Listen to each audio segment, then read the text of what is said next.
Hello, and welcome to HandelabraLive, the weekly developer stream as hosted by the developers Migrant P and Jeremy Handel. I am your host, LogicDolphin?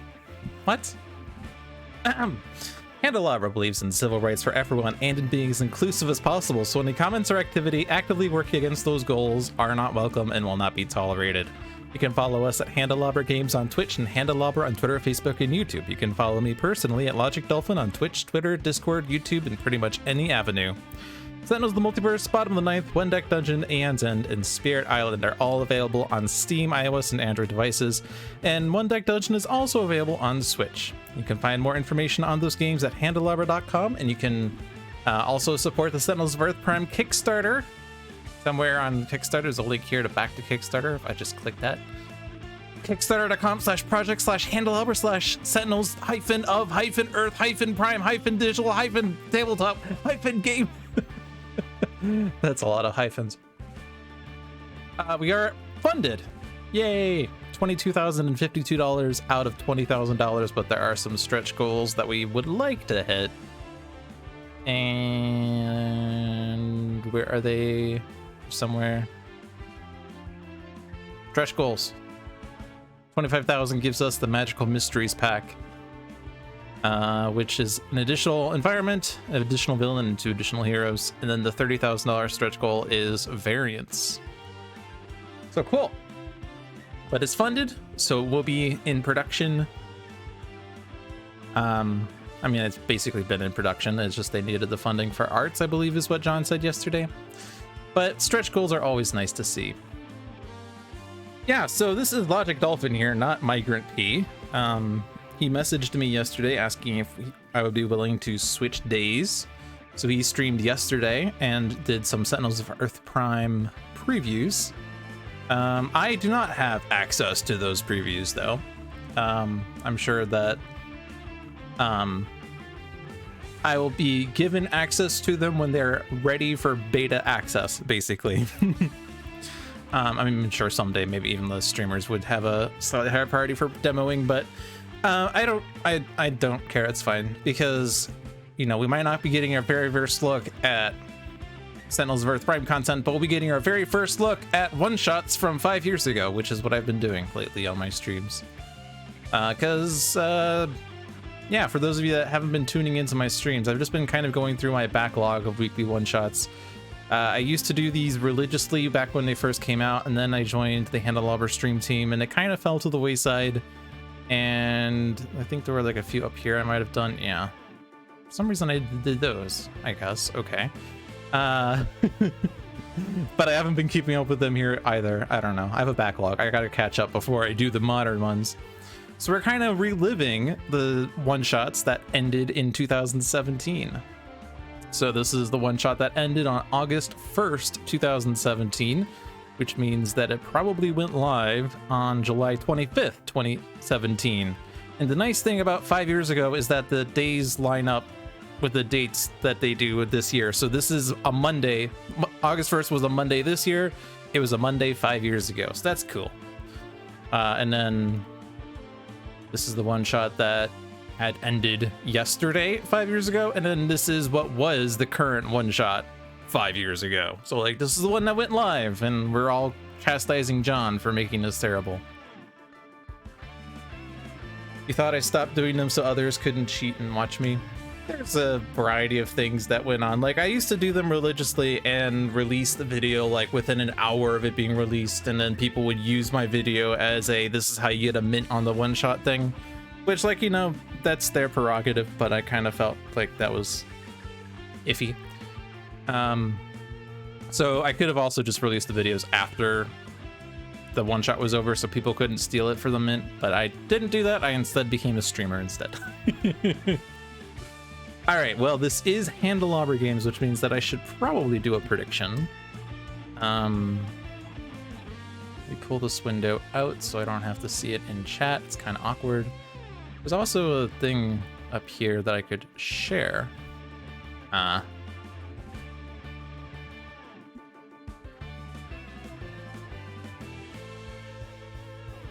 Thank you for the 40-month resub, LogicDolphin. Yes. All right. So let's see. The prediction shall be...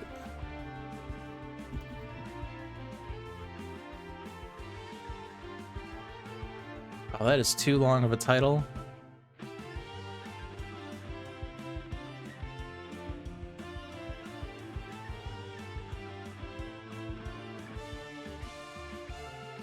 Okay, that is long enough. Let's do that. Prediction is up. Will Logic beat this 5-year-old one-shot? Yes or no? Maybe even the second prediction will have some funnier options. I'm not used to making predictions. It's all a John thing, but I have to kind of do it since it is HandelabraLive. And immediately 1,000 points on no. I wonder who that is. But signed and sealed. The Pink Lady screeched to a halt in front of an unassuming office building at the rear of a nondescript industrial park in a quiet, run-of-the-mill small town. It didn't have to screech, of course, but who's gonna judge the impeccable style of that hep cat Greaser Clutch? He lit a smoke and tossed the match onto the pavement where it hissed and went out, for it was no longer pavement but a snowbank, and before him stood a woman in implacable blue. She wordlessly handed him a manila envelope. An old-school paper contract. I like your style, dollface, the bounty hunter exclaimed. Are these other cats gonna cause trouble? You could read nothing behind her mask with unchy smoke. Arrangements have been made to deal with Bunker, and I'll handle Mr. Frost personally. You just focus on the intern. Greaser grinned. Don't you worry, baby. After I'm through with Deborah, no one will be bringing her back. Hey, this one-shot is missing the, this one-shot requires villains of the multiverse. That clause was missing. How would I be able to play this if I didn't have villains of the multiverse? Because, oh, and I guess also mini pack 1. If Bunker, Absolute Zero, Unity, these are the Termination triplets versus Misinformation and Plague Rat and Greaser in Temple of Julong. Who did that? Who doesn't think Logic can do it? Fast up! I could totally tell you everyone's predictions right now. And that's 3 people saying no. I mean, okay, yeah, Sparky Wolf is as expected, but also Take Walker and Hank Royd have no expectations here of, well, no positive expectations, I guess. They have negative expectations. I'm gonna call out the naysayers, because the people that believe in me, I believe in you too. Hey, Hank Royd. I voted against what I think will happen so I can lose weird numbers of points. I guess that is a weird number of points. All right. There's what, like 2 minutes left on this prediction? Sure, we'll get started. We'll hit, always hit the right arrow to get started because I feel like that's where start game is when you start, right? I gotta hit new game and then over here is start game later. No, it's over here. I don't even know what I'm talking about. Never mind. The team tactician, so prepared for every eventuality. But what will you do when the rules of reality are just suggestions? I know every joint, ceramic plate, and electro muscle pipe. I know every joint. Sorry, I thought ceramic plate was her name. Was this insult name? I know every joint, ceramic plate. How dare you call me that? I know every joint, ceramic plate, and electro muscle fiber in this suit. Do your worst. All right. So, what do we have going on here? Misinformation. Who enters play reality, rewriter side up. Cards are revealed from the top of Misinformation's deck until 2 ongoing cards are revealed and put into play. At the end of Misinformation's turn, the top card of each hero deck is moved to the bottom of that deck. Plague Rat says you get 2 handlers. He's immune to damage. If there are no handlers in play, increased damage dealt by Plague Rat by 2. At the end of Plague Rat's turn, Plague Rat deals each target 1 toxic damage, and then the 2 handlers with the lowest HP 2 melee damage each. And then Greaser says, Living Paycheck is put into play, Impeccable Pompadour is put into play. Greaser's nemesis is any hero character card in the same play area as the contract card. At the end of Greaser's turn, he deals each hero character card in the play area with the contract card 2 energy damage. I like to read cards out loud if you didn't notice. Termination Bunker has auxiliary power source, grenade launcher, and 2 maintenance units. Termination Unity has hasty augmentation, power shockwave, and 2 supply crates. And a Termination Absolute Zero has cryo chamber, frostbound drain, onboard module installation, and sub-zero atmosphere. I was hoping that these 2 cards would be the same, but oh well. They must be doing the Tuesday update if you can't get on Steam. Yep, Tuesday evening is Steam update time, I believe. I'm lucky that I'm in right now, I guess. Right, so you have the Termination team, which means Bunker gets extra draws, plays, and powers if he destroys one of his own cards. Termination Unity destroys a golem, shuffles it into her deck, also moves a golem from her trash into play, also draws a card. None of them are contingent on the others. Termination Absolute Zero, until the end of his next turn, increase all damage dealt to and by Absolute Zero by 2. Kind of the riskiest one? Wow. Greaser and Unity are having a well, she has this bang right here, which makes it better. He has stubble. I hate facial hair. So he loses. However, Misinformation, definitely pulling it off. She's pulling it off. Porcelain plate. Ceramic plate, whatever. What was that name we called her? Alright, so this is Bunker and Absolute Zero Nemesis on Misinformation. Setback Nemesis, but Setback is not here. And Greaser is going to be Nemesis with highest HP, which is going to be Unity. So that at least goes in line with the lore that the Misinformation focuses on those 2, and Greaser takes on Unity. Devra. Okay. Villain targets are immune to damage. Oh, I still have this on long display. If damage would reduce a target to 0 or fewer, prevent that damage. Increase damage dealt by Plague Rat to hero targets by 1. At the start of Plague Rat's turn, he deals the hero target with the highest HP 2 lightning damage. First time Plague Rat is dealt damage each turn, play the top card of Plague Rat's deck. At the start of his turn, shuffle his trash into his deck. Paycheck on Unity. Impeccable Pomodoro. Reveal the top card of Misinformation's deck. If it is a one-shot, discard it, deal damage. Otherwise, do other things, such as play that one-shot. Play the ongoing, rather. At the end of Misinformation's turn, each player destroys one of their equipment cards. If no equipment cards are destroyed this way, destroy this card. Guess what happens? This card is destroyed.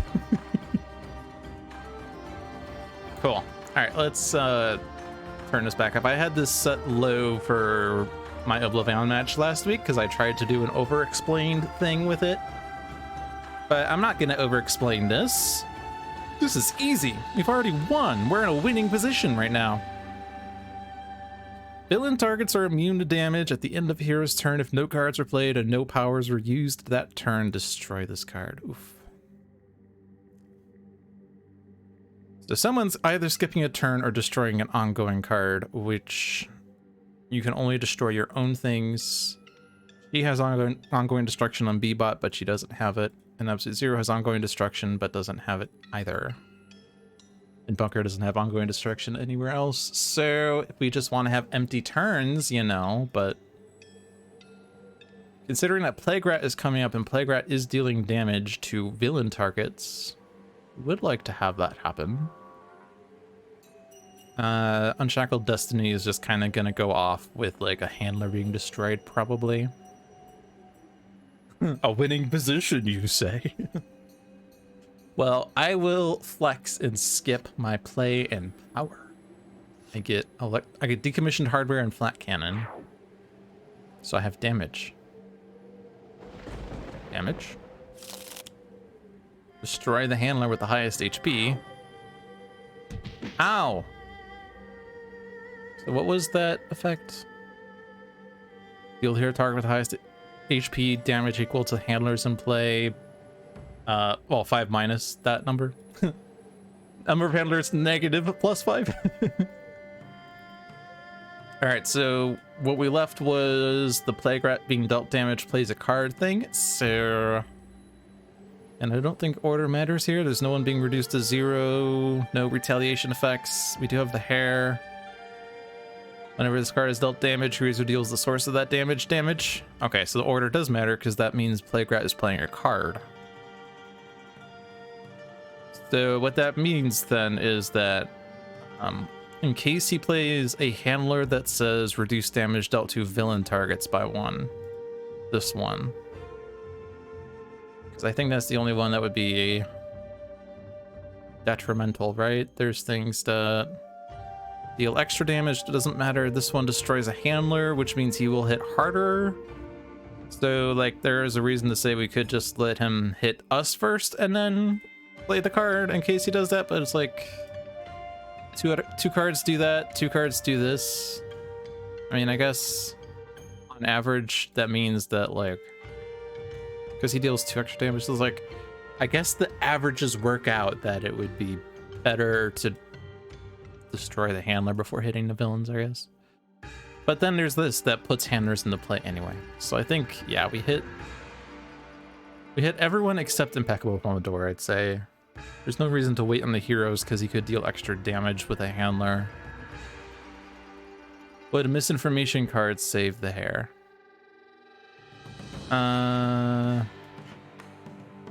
He's not going to be reduced to 0 or fewer with this, so the damage is not prevented. Oh, but does this card save the hair? Yeah, it would, because it would reduce the target to 0 or fewer, so that damage would be prevented. So, like, I guess we could hit the hair to get it to 0, and then it would destroy the Unshackled Destiny, but that's fine. Yeah, hit everyone except the hair. I mean, Plague-Rat doesn't really matter. He can't hit himself anyway.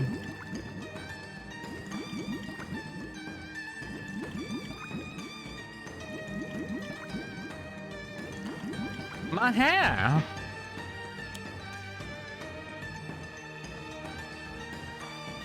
Okay, so Plague-Rat deals the hero with the most cards in play 3 melee damage, and that player either discards 2 cards or destroys one of their equipment cards. You did not have a golem, unfortunately, Unity, so you can't cheat a golem into play with this. Probably bunker. We have a decommissioned hardware, so we could discard equipment, so we don't need 2 maintenance units, most likely.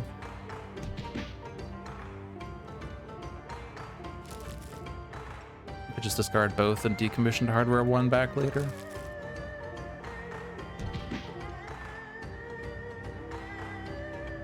Now, currently Unshackled Destiny is going to save the re-require Analyst, which is cool. Means that we don't have to waste damage on that, and it also prevents Plague-Rat from dealing extra damage. So you do not have a golem to destroy. You do not have a golem in your trash, so this power just says draw a card, basically, which is fine. We can give a hero a power, but we're not going to get the damage increase off that. Bunker is not destroying one of his cards because he doesn't have one of his cards in play, so it'd just be literally absolute 0 getting this, which also doesn't deal damage. But... and I don't think the +2 benefits this because this doesn't actually deal damage, it just increases damage, technically. But, like, theoretically we could do Frostbound Drain for 5 damage next turn if we wanted, but...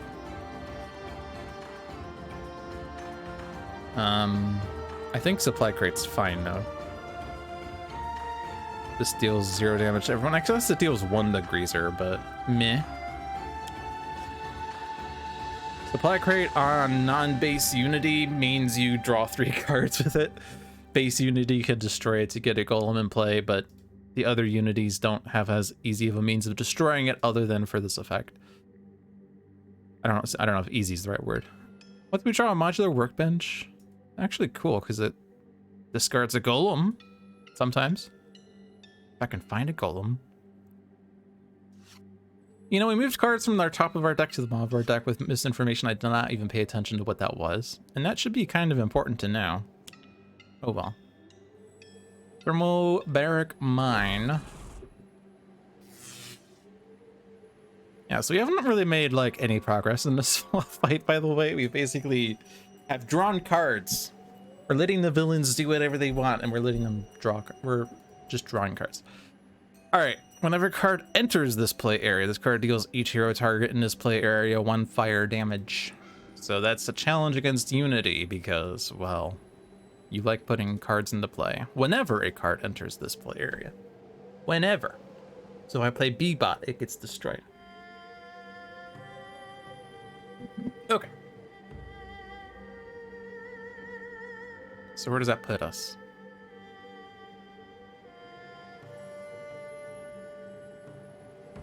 Sub-Zero Atmosphere is sort of interesting. It's really only a bad card to play in two situations. One is end of turn card plays happen on the villain turn, and two is villains have ongoing destruction,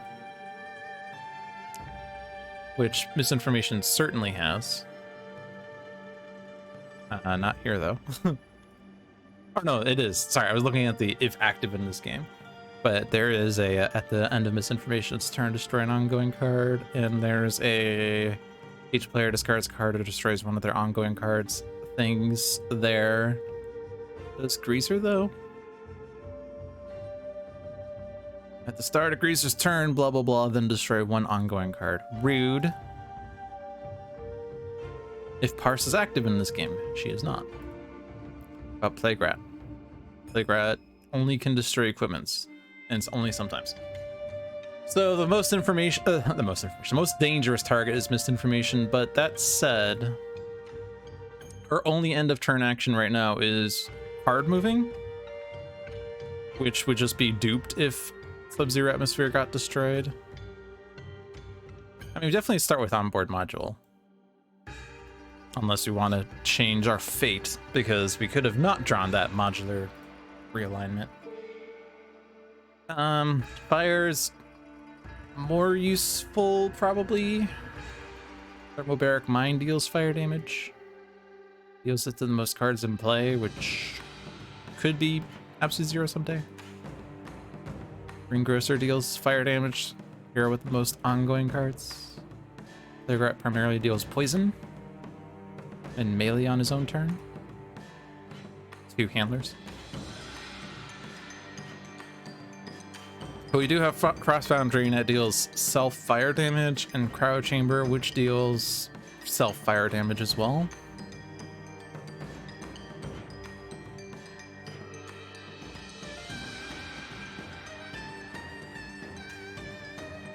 Nice thing about getting Sub-Zero Atmosphere is that anything else that gets played on the villain turn won't have an immediate action.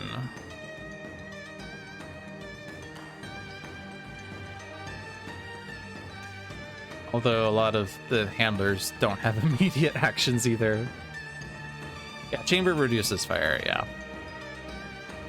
Yeah. But it also deals himself fire. And a lot of fire at that. So like if Galactra came out, we wouldn't be getting energy damage. And actually, for that matter, that Misinformation card that destroys ongoings is end of turn. Which is fun because it won't destroy Sub-Zero Atmosphere. I mean, it has 12 HP though, which is a lot. The thing about Sub-Zero Atmosphere is it's not offensive. That sounds like I'm trying to offend someone. It's not offensive. It doesn't offend the villains. No, I meant like offensive, like physically offensive. It's not offensive, it's defensive. Which the module I would get would be more offensive. I think either way though, I'm not using my base power.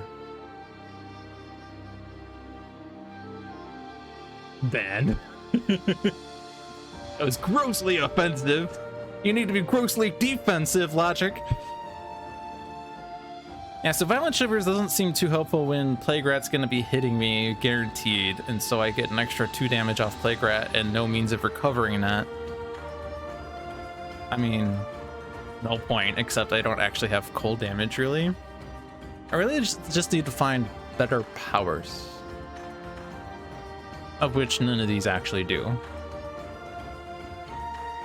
But if I play Isothermic, what's the likelihood of it getting destroyed? Where's the equipment destruction? It was here, right? But this one is optional. And nothing else says equipment destruction from the mini tag things that I can see. Let me just do a quick spot check here, though. Misinformation primarily focuses on ongoing cards, though.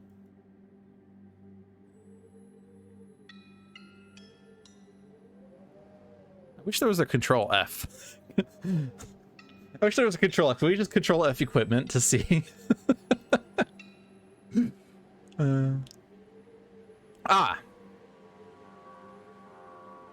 This destroys equipments. I missed this one. But it has the generic destruction effect, so I shouldn't have missed that. I was looking for O and G. But when this enters play, we have like a round of extra plays, and then at the start of our turn, we only destroy one hero ongoing or equipment card. And then it's an ongoing card, so we can remove it, which is cool.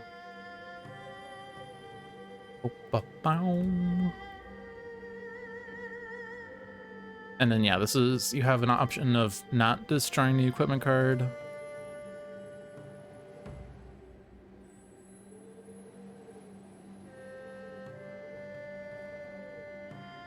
None of those say equipment on them. Alt F4, I guess. I wonder how many streamers have fallen for the Alt F4 thing.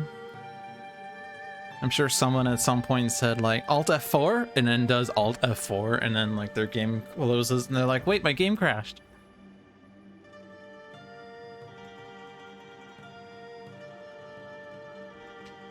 How much cold damage is there? There's a lot of psychic and energy, and then this was primarily toxic, electric, lightning there, melee there, and then lightning here. But oh wait, no, I'm not looking at lightning, I'm looking at cold. Right? I was like, oh, lightning damage. So if I'm dealt lightning damage, I heal. Wait, no, that's not what I care about. Yeah, there's no cold. I mean, Zhulong has cold, right? No, it doesn't. Okay. Yeah, so for, like the only fire and cold other than the fire from Greaser are these cards in play right now. So Isothermic is the most likely to see utility. And next turn I could do Frostbound Drain, most likely. I mean, I guess like theoretically we could do Hasty Augmentation on Unity's turn on Absolute Zero to use this power, and then do Frostbound Drain on Absolute Zero's turn to minimize the impact of Violent Shivers, because like I don't want to use it because of Plague Rat. But if I do it on Unity's turn, I only have to worry about Greaser. And if Greaser's not even hitting me, then I could do this for 5 cold damage and then 7 fire damage to myself, which outputs to 9 cold damage. And so I could do 14 damage next turn if I take the fire. And I only have to take 7 fire damage in return. I think that's like the closest to being useful. Also, if that targets Misinformation, that's a Nemesis. So that would be 6 cold damage and then 10 off of this. So we'd be doing 16 damage to her. And the flip side is that we get discards in exchange for draws. So she's a pretty good one to take out first.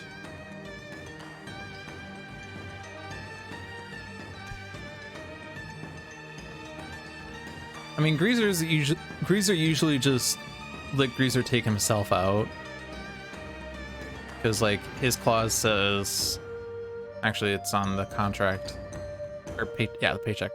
If there are ever no active hero character cards in the display area, incapacitate Greaser. So if I take out Misinformation, and then Plague Rat, who doesn't hit himself, I guess is the downside. He hits Misinformation and Greaser, but doesn't hit himself. But if we were to focus on him next, then like we've won, as long as Unity's not the last incapped hero. You bet DGR would fall for an Alt F4 prank. I don't know who DGR is, unfortunately. So yeah, I don't think there's reason to do this here. Modular realignment. Also, discards makes Unity a lot stronger, because then she could use her base power to get golems in play. At the end of the environment turn, one player may either draw 3 cards or play 1 card. Actually, I said if I play B-Bot, he gets destroyed. That's actually false. Because Unshackled Destiny prevents that damage from happening. Unity still gets hit though. B-Bot destroys ongoing cards though. Which there's not really anything to destroy other than Unshackled Destiny. Which is funny because it's just going to be destroyed if I play B-Bot right now.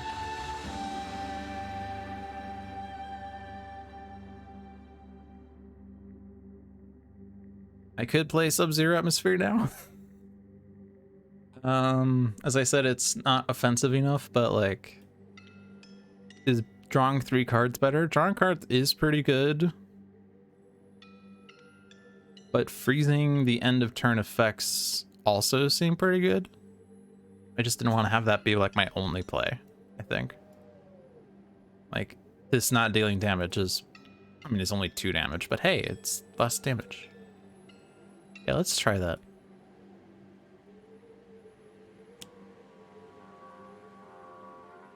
Let's give Sub-Zero Atmosphere a time to shine. Alright, card moves. So let's pay attention to this. Bunkers, moving auxiliary power source, unities, moving construction pylon, and focused apertures on absolute 0. Judgmentals, increasing psychic damage, which is not relevant for our team. Relevant for her. Psychic damage, of course. And do you have psychic in here? You do not. And there's no psychic in here either. So that is just detrimental. Also, that is not an end of turn action, so we have not profited from Sub-Zero Atmosphere yet.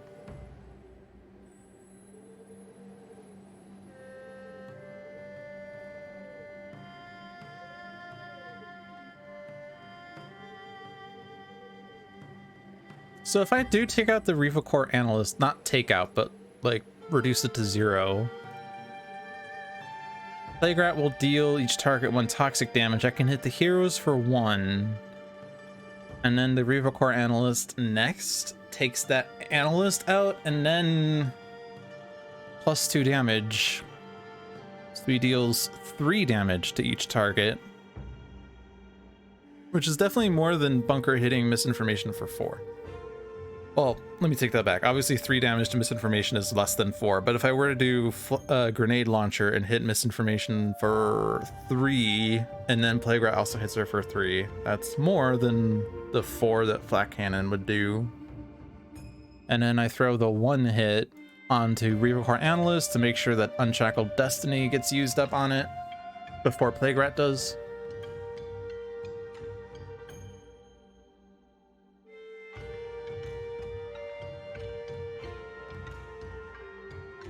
And I presume that the text of this card says...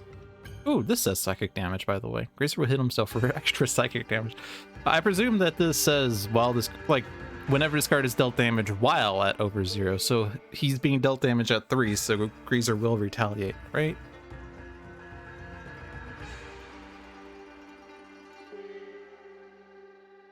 So that's a way of taking out Plague Rat. Have Grazer hit him with there.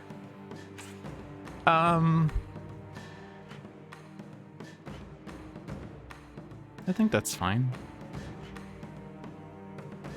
Is there a reason to do something like play auxiliary power source, destroy it to draw play in power? I don't like this. Power is weird because like it sounds like it does a lot, except it rarely doesn't. It really doesn't. It basically draws an extra card. Like it's basically Bunker's base power except flashier. Like if you think about it, like if I play auxiliary power source, destroy auxiliary power source, play grenade launcher, use grenade launcher, draw a card. That's basically the same as play grenade launcher, use grenade launcher, draw a card. I guess, okay, so I guess it's letting me use my base power plus 1 other power, so technically it's not base Bunker power.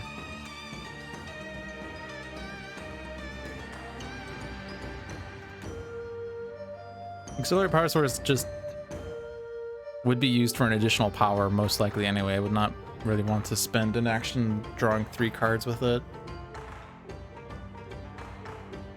The additional card draws gets you through your deck faster, which means you get to your awesome cards faster, of which Bunker's awesome cards are ...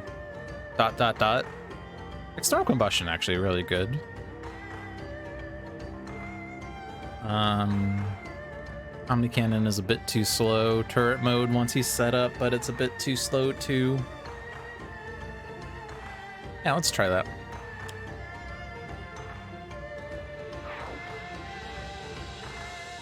Might as well draw first. Hey, maintenance unit.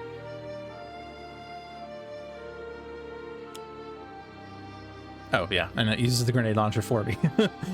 It doesn't say you may use a power. It says do use a power. All right, some misinformation for Nemesis bonus. Damage to Plague Rat probably, and then the one... Oh right, shoot. Shoot. Shoot. Well, actually it's okay. Unshackled Destiny still goes off. We don't get the plus damage on each target, but hey. Yeah, I forgot that the analyst plays cards when he's dealt damage. No, I don't. It's not. No, I'm not rewriting. I mean, technically, I can't get mint anyway. Like, this is 5 years ago. This issue is so old that the pages are crusty and falling apart. Any reason to target anything in any order? Let's think about this carefully. It says whenever he's dealt damage, the first time he's dealt damage, so we can't hit him again and play an additional card, so there's no reason to like worry about the handler getting destroyed. So like if I hit the hair, it's not gonna really do anything. Whenever, yeah, so Bunker's not hitting the hair basically. Still, not that that mattered. Thermobaric Mine, Judgmental, those don't do anything else. Yeah, I don't think the order here matters.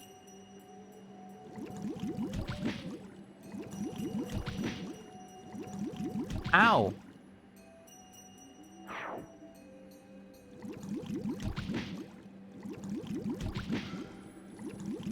Wait, the Impeccable Hornblower is gonna hit itself. Oh.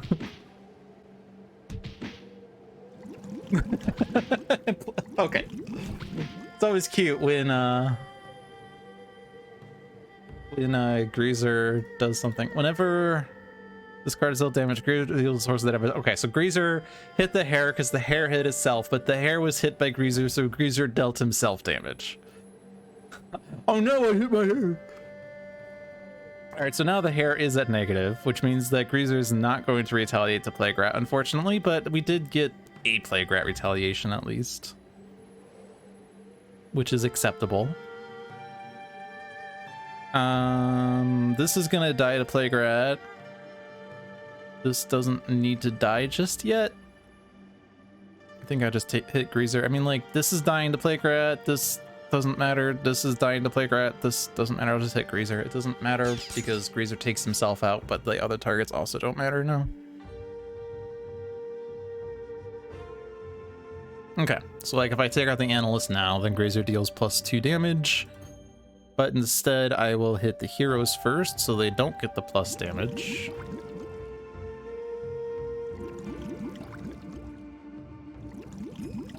And then I take out the Analyst. And then we're dealing plus damage.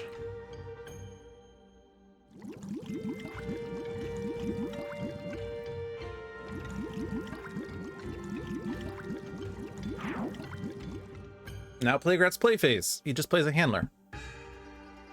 Awesome. So that's increased damage to heroes and damage at the start of his own turn. Okay. Oh, and the Thermobaric Mine is gone. Awesome. I mean, I might as well destroy this. So Robot Reclamation and Platform Bot. So the original plan was to do Hasty Augmentation so that Absolute Zero could then do Frostbound Drain to do 1,000,000 damage to Misinformation.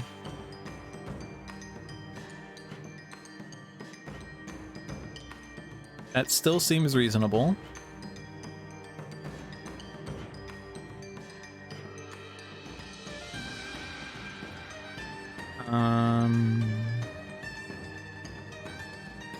Unless I want to get golems in play is the thing. To get golems in play, I would have to play modular workbench, use modular workbench, do things with modular workbench. Like if I get platform bot in play, that's 3 damage. Whereas hasty augmentation would just allow this to, like, instead of doing 4 and 4 to misinformation, we'd be doing 6 and then 10, I think was the math. So 4 and 4 is 8, 6 and 10 is 16. That takes out misinformation.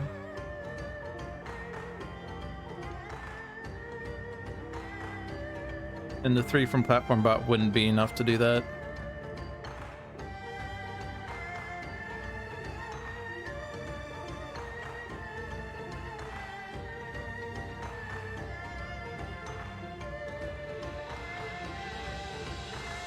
Is it okay to take 7?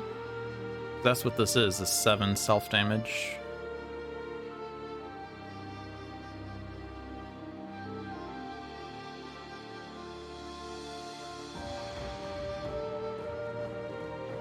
We do have this. I could do this power in Absolute Zero's turn, and then on Zhulong's turn, I could then do Frostbound Drain. It runs the risk of Plague Rat hitting Absolute Zero for more, though. +2 for each action.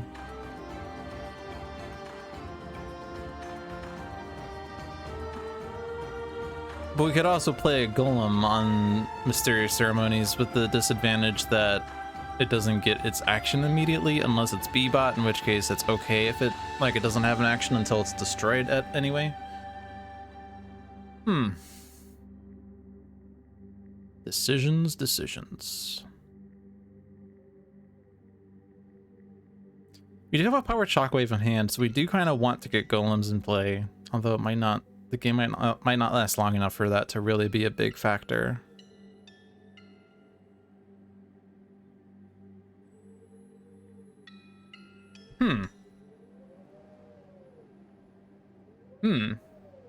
That is a tasty burger.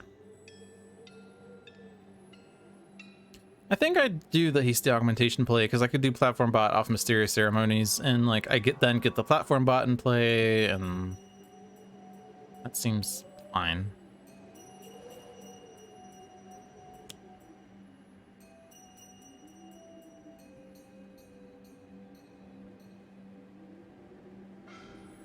And then I do this to draw a card again. Flash Forge. Flash Forge is really powerful.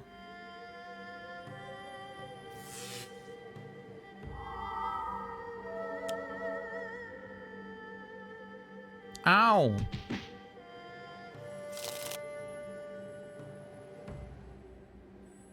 Something, just play your best card.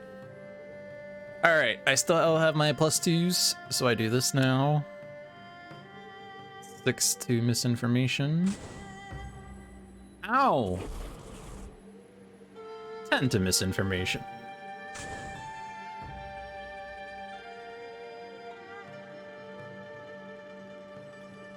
Are there equipments in my trash? There are not. Otherwise, I could potentially use my base power and then use modular realignment. Which, you know, I hit myself for 5, hit someone else for 7, and then hit myself for another 5. But yeah, it seems really dangerous with Plague Rat here. I think I'm gonna skip. However, Horfire. Horfire changes things very slightly. Mysterious Ceremonies revealed Mysterious Ceremonies! And we also get Master of the Temple. And Apprentice Poisoner.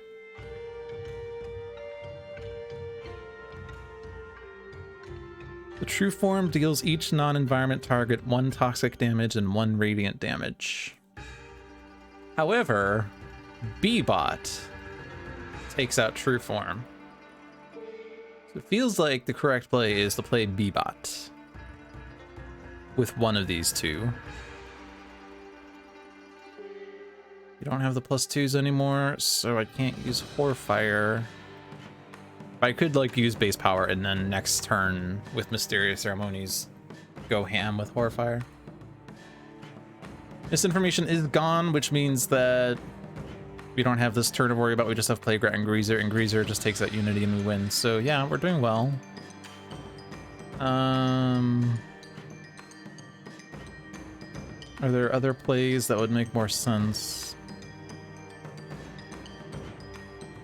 We were thinking of playing a platform bot. And none of these plays really make sense, except questionably Cryo Chamber, except it doesn't really like change how much damage Horfire does to himself at all.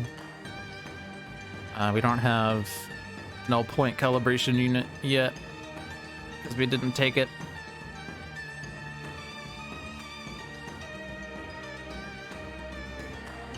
I want to spend an action on Flash Forge. Because the thing about Flash Forge is it puts golems into my trash if I discard like B-Bot or Platform Bot. I don't want to discard B-Bot though, I want to play B-Bot. But if I discard my 2 Platform Bots, plus a number of other cards, I get Construction Pylons, Cryo Bots, Champion Bots, Raptor Bots, Stealth Bots, Fifth Bot. Which makes my next play really good. I guess it's better than playing Platform Bot directly because Platform Bot has to deal with Plague Rat's turn. Whereas if I get Construction Pylon, I could then play other things. And if I get Stealth Bot, then Plague Rat is a bit easier to manage. And especially with Absolute Zero, I can redirect damage dealt to Absolute Zero to Stealth Bot. The annoying thing is that this handler is here, which is increasing damage to hero targets, which means that that Stealth Bot isn't just a Plink armor against Plague Rat right now, but it is a preventative measure for the future. Okay. So let's play B-Bot before I screw this up, because B-Bot needs to be played to stop Julong from doing something absolutely terrible. And then Unity also plays Flash Forge. Is there any reason to keep any of these cards? Powered Shockwave, maybe? Brainstorm, maybe? It does cost a play. What about Reclamation, except, well, we have base power to get golems from the trash. Always gonna be these.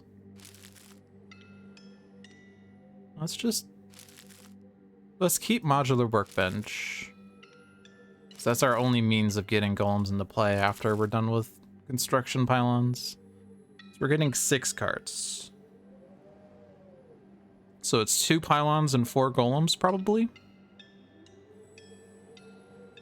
Pylon. Stealth. Swift. Cryobot is cute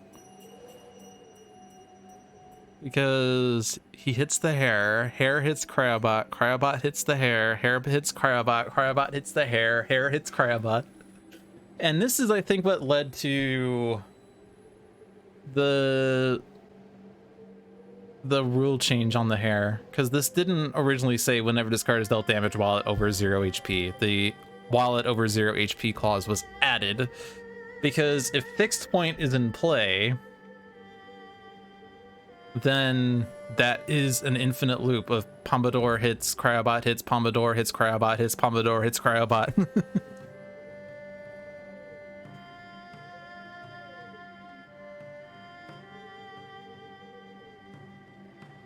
So what have we gotten so far? 2 pylons, 2 bots. We have 2 decisions left here.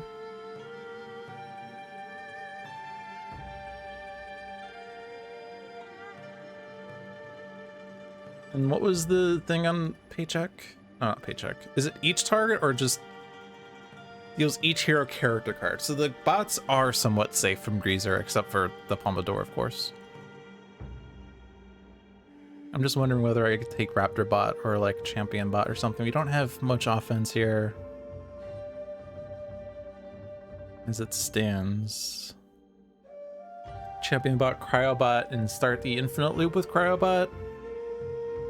Because then Cryobot does 2 damage, and this deals 2 damage, and we just basically set it up for Cryobot to wipe out whatever. Basically, Cryobot's swan song. I don't know if that is the best line.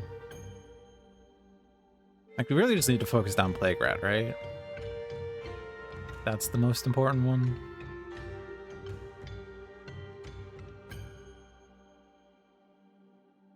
Let's take 2 Raptor Bots, because we have Stealth Bot.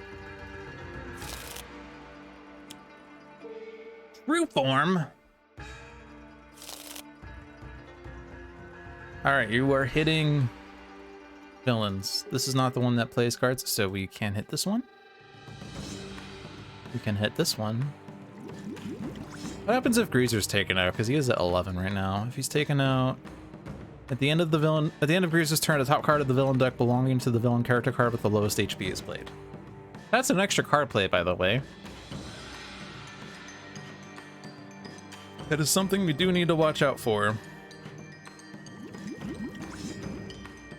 Let's hit the hair.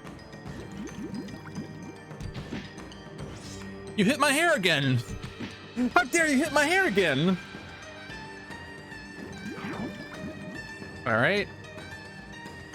Whenever a target is destroyed by damage dealt by this card, play the top card of the environment deck. Rude. Can I destroy True Form first before he does that? I actually know if that works. I presume it does because I'm doing order of operations here. Plague Rat. Destroy True Form. Yeah. Stopped. Hey, the hair is being hit.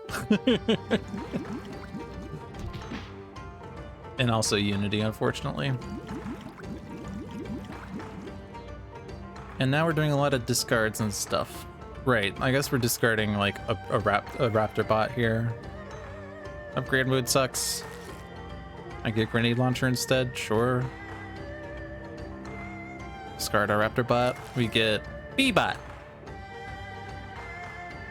I could discard Cryo Chamber because I can modular realignment. Also, it's not really doing anything. I get Glacial Structure.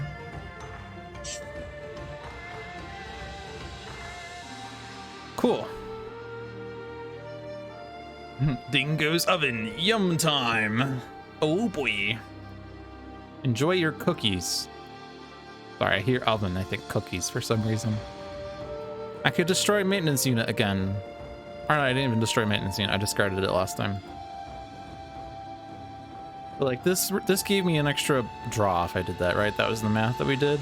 And I don't really care for any of those. We're just gonna, I guess Flat Cannon is better, but I can just play Flat Cannon off this. So let's destroy a Maintenance Unit. And we want to do more damage to Plague Rat, I think. Unless I want to take out the Handler. I mean, I'm still destroying Maintenance Unit.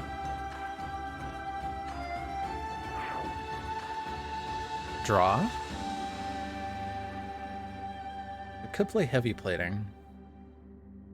If I do Grenade Launcher, I can set it up for Plague Rat to take out the Handler, and then that deals extra damage to Greaser. Doesn't really matter. Because Greaser goes away if Unity's taken out and Unity is low. Plus, if I do take out the Handler...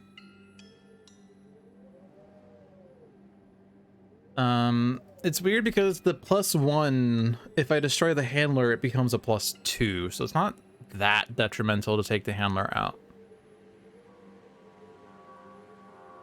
But we do lose the 2 damage at the end of his turn at least. So that means that we do take less damage if this is taken out by Plague Rat. Unless Plague Rat plays a damage card. And all I need to do is hit the Handler for 2, and I could do the other 2 to Plague Rat and 1 to Greaser.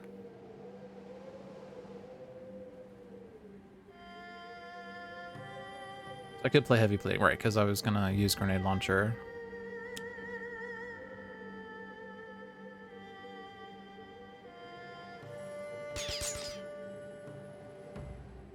So this is an advantage of Sub-Zero Atmosphere here, is that I will know exactly that Plague Rat will be doing extra damage if that Handler gets taken out.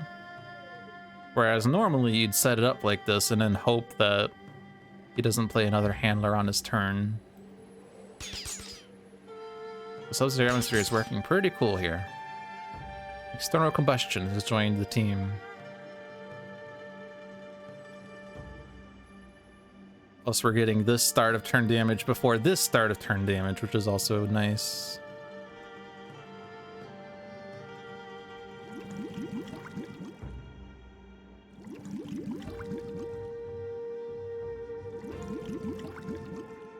And then we take out the handler. And then the rest happens. My hair!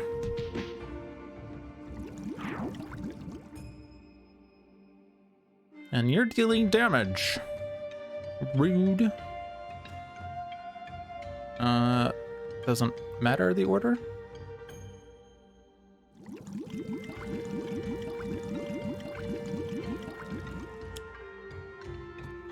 And there's the handler. And it's also pretty, well, not terrible one. Reduce damage dealt by Plague Rat to villain targets by 1. Taking this out means that it's now increased damage to villain targets by 2.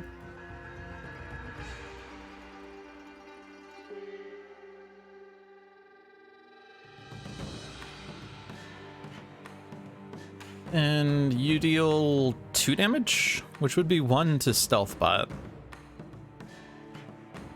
So if I do Stealthbot, Swiftbot, with the handler out, Plague Rat's damage is negated with Stealthbot. I would like to get Swiftbot, assuming that Unity gets an extra turn. If I don't put out Stealthbot, Unity most likely dies to Greaser and Plague Rat, and maybe Zhulong. But I think it's safe to do that. I guess I don't, well, I could play Swiftbot off of a Mysterious Ceremonies, but I think the plan was Absolute Zero going ham, I guess. Absolute Zero going ham might kill Plague Rat. If I do base power on his turn and then Mysterious Ceremonies plays a Horfire and something else, because this deals 4 damage, hits himself for 5 and 5. Which, you know, 11 is rather low, so he would be almost dead. But the fire damage becomes 7 outgoing. So it'd be 4 and then 7, because I can't hit Plague Rat twice with this. I guess I could hit myself with the 2 fire, but that would kill me.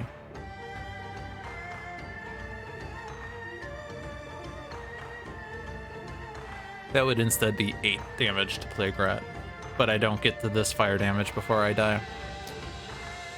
4 and then 7 is 11. Plague Rat would be at 5.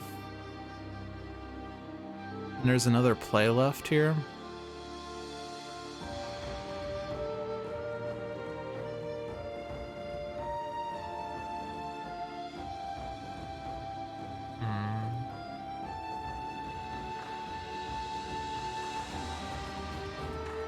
If I were to be gutsy and play RaptorBot instead of one of those 2, RaptorBot and maybe B-Bot, I have to survive Greaser's turn now, so I don't think I can not play Stealthbot here.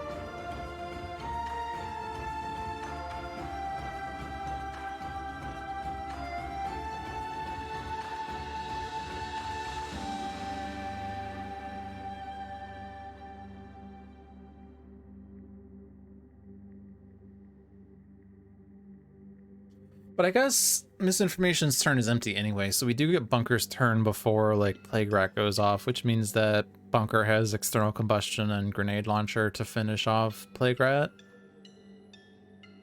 And then we win, right? So Swiftbot doesn't actually work then. So I might as well play RaptorBot then. Over Swiftbot.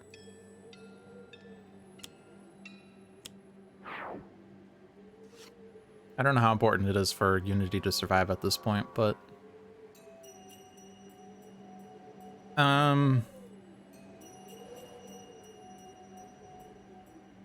So how much was this again? It's 2 plus 2 is 4, and then 1 plus 2 plus 2 plus 2. 7. 11. Playground's at 5. So that deals 3, this deals 2, or I do 3 here right now. Or I do 3 to Greaser, and we win on Bunker's turn without having to wait for Unity. Because external combustion will do enough damage. It's weird.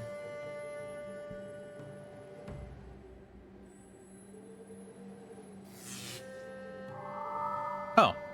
Actually, we just win. Well, we just finished, but then...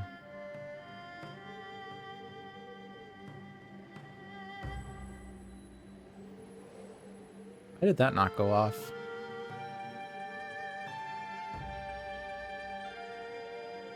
Oh, because that was... We did... Oh.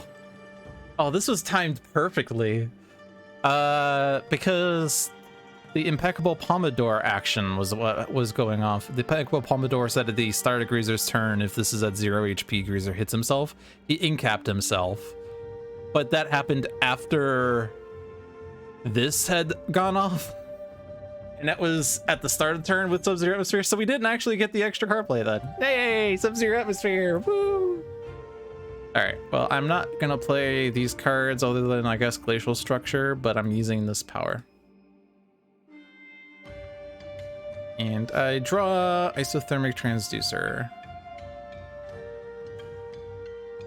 Mysterious Ceremonies reveals Rites of Revival.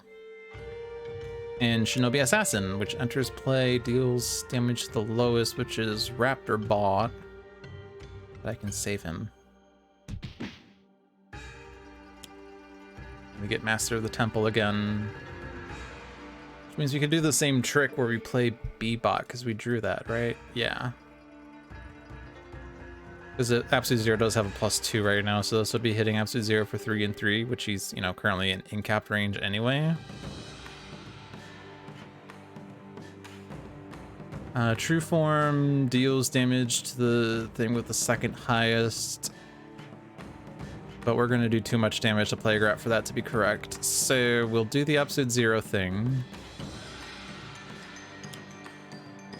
I guess actually Absolute Zero doesn't actually kill himself if I redirect one of these to... This is interesting. I could do 2 to Plague, so 4 here. And then I hit himself. Oh, but he would die. Yeah, he would die. I could hit myself with the fire and then redirect. I could hit myself with the 2 fire and redirect the 1 cold and 1 fire, but that would be 3 cold and 3 fire, which becomes 2 and 2 to Stealth Bot. Stealth Bot can only even take 1 of those.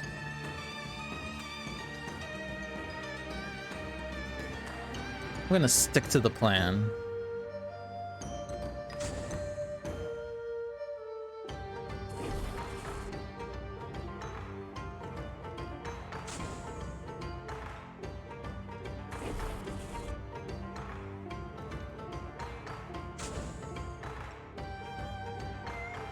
So I only have to do 5 damage to you.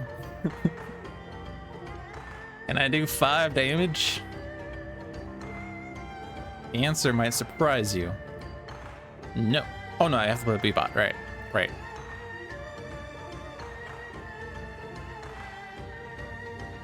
And it's actually pretty close. But we do have Rites of Revival, so we could have, like, taken out Absolute Zero and revived him. No, we're not doing this. And then... True Form hits Plague-Rat. Oh, actually, the toxic damage doesn't work. Interesting. I could take out the Handler. I don't think I need to. Because we could, you know... If Plague-Rat does get an extra turn, we can redirect damage to Stealth Bot as long as the Handler's out, because it'll be -1'd. But if I take out the Handler, he has +2, so it'd be 1 damage repeatedly. We just don't do the rest of this. I guess we could lit... Oh no, we don't want him to go off. He's going after Unity? And that would have to redirect a Stealth Bot, and that takes Stealth Bot out. So we're gonna sacrifice the B-Bot. B-bot goes off first. So yeah, Plague Rat's at 2. 2 damage.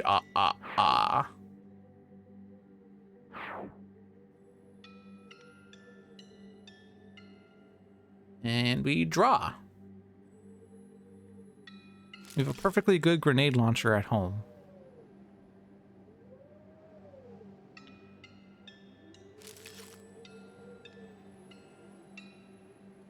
Yeah, that one. It's already in play. Yeah, we never found that null point calibration unit for Episode 0. Whoops. And I don't even have to externally combust because grenade launcher is good enough. So it shall be. We won! Much to the chagrin of people. Prediction is over.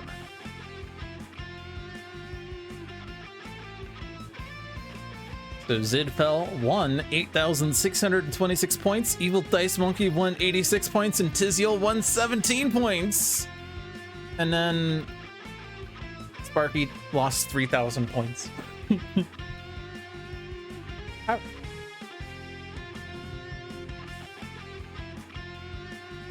So let's try the next one in the collection. That was from 5 years and 2 weeks ago. Let's now do 5 years and 1 week ago. This issue that ended on August 8th. Oh dear.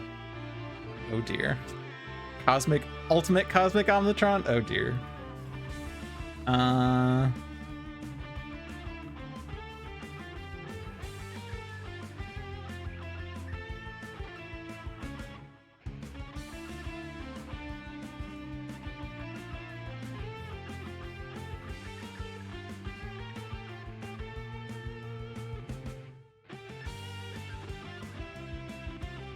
All right, new prediction is up. The two options are now yes, of course, and no, of course not, because both seem terrible.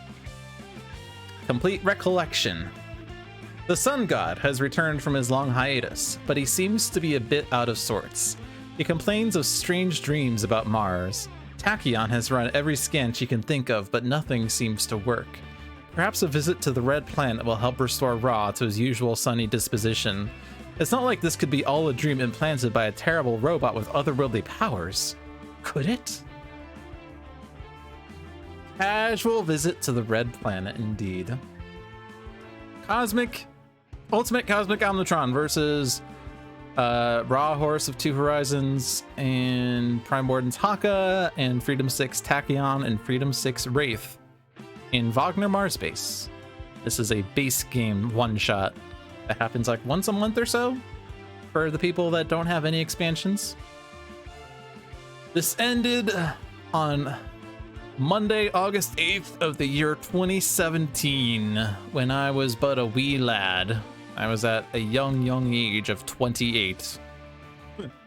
Now I'm older and more mature. Can I possibly take this one on? I don't know. Cosmic Omnitron is pretty terrible. I mean, the challenge rule is pretty terrible with that doubles H. Yeah. H is doubled, so H is now 8. So when he deals H plus 1 damage to all targets, it could be 9 damage. So yeah. I want to bet no on this one. I don't have high hopes.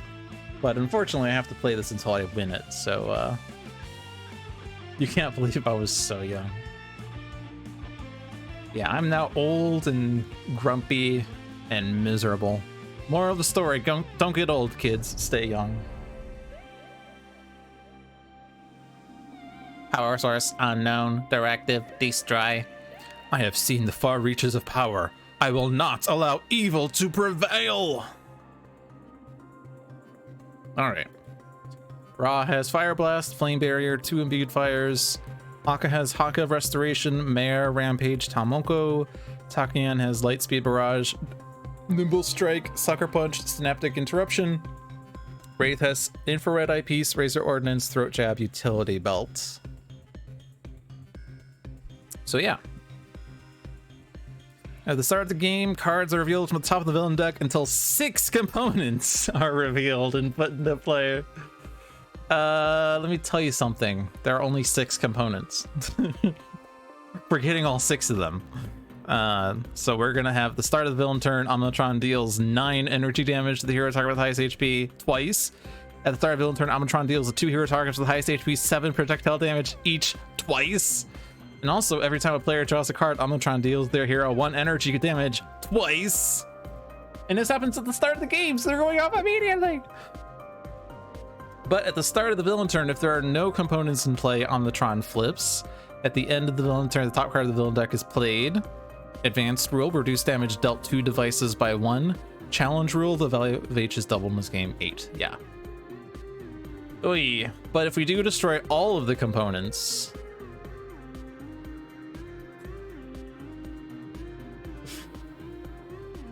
increase damage dealt by devices by 1. Whenever a drone enters play the top card of the villain deck. At the end of the villain turn, Omnitron deals the 6 hero targets with the highest HP 7 energy damage each.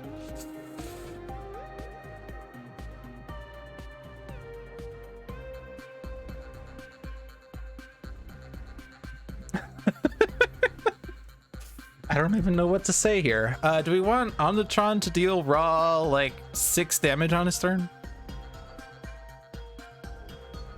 I mean, we do have one good thing. We have a throat jab here. we have a throat jab here. That's the one thing that we have. I mean, surely this one shot was chosen because John played this in 1, right? So there is a path to victory here. Most likely the first card play is Meteor Storm, and we sit for a bit. But we can't even sit for a bit that much because terraforming exists. Like, there are a lot of things in Omnitron's deck that kind of greatly made me question why Omnitron was difficulty 1. I think it's been retconned now that he's not difficulty 1, but in the original manual he said he's difficulty 1. This card that says destroy all hero ongoing cards, this card that says destroy all equipment cards, this card that says destroy all environment cards. And also play as many villain cards as environment cards destroyed this way. Like, that's like, those cards are so terrible. Also, this card that says deal 15 damage, basically. Yeah, there's a lot in here. Like, he's simple to play. I will agree with the idea that he's low complexity. I don't think he's low difficulty. Granted, I'm playing Cosmic Omnitron on Ultimate, which is definitely not difficulty 1, but I still largely don't think Omnitron is difficulty 1. Yeah. Damage. Damage. Damage. Damage. Okay, 1 terraforming came out. That's pretty good. 2 terraformings came out. All right. That's why John chose the 1 shot. Terraforming on the top 2 cards of the deck. Top card of the deck is Meteor Storm. I'm calling it now. Because he stacked the decks. That's exactly how this works. Actually, I don't know. He could have stacked it. He could have searched for the decks that made that work. He also could have played it and was like, hey, look, these are 2 things on top. That's cute. And then proceeded to...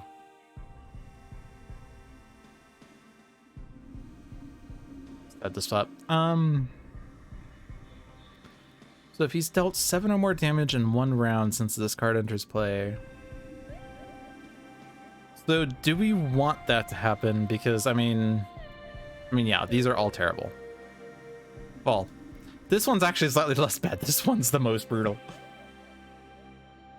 But if he's throat jabbed, then these don't actually go off, and he only gets 2 plays. Whereas on this side, he gets an indeterminate number of plays. Yeah, he did make the top 5 cards of the Aeon Men deck, Aeon Locus, in Zidfel's game. Was that the 1 shot this week, or was that your personal game? I saw that in the Discords. You sent it yesterday at 1, so that was before the 1 shot was released. Yeah, so it had to have been a personal game or maybe the last week's 1 shot, but yeah, I figured it was the personal game. Yeah, so if I do Imbued Fire, then we do extra damage, but we're more likely to be able to destroy the components. But yeah, like the flip side is also brutal. That was the thing. So either we're, I mean, if I throat jab on the Tron, then the end of turn damage doesn't matter at all, but we still have to deal with any drones that enter play having plus damage. Because it could very well be a chain of 3 assault drones, 3 automaton drones, and 3 repair drones. And then the automaton drones deal, oh my god, 8 damage each, +1. I thought they dealt damage based on the number of drones in play, but that's not. Oh, this is the one I was looking at. Sorry, yeah, 9 drones in play, +1, 11 damage each. Yeah.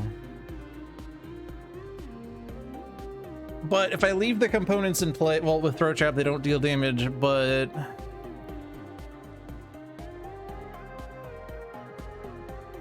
we're sort of seriously banking that there's a meteor storm on top of the deck, allowing us to get set up. Because we don't have ongoing destruction otherwise. I mean, Wraith and Tachyon do, but they don't have it in their hands.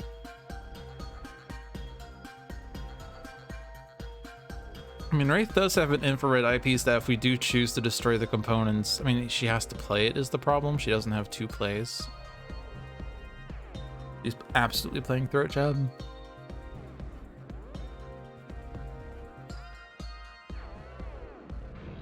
If Haka plays Talmoko, he doesn't run the risk of being dealt damage by this, at least for now. Once Omnitron flips, that's off. But if that's off, then the components are gone anyway.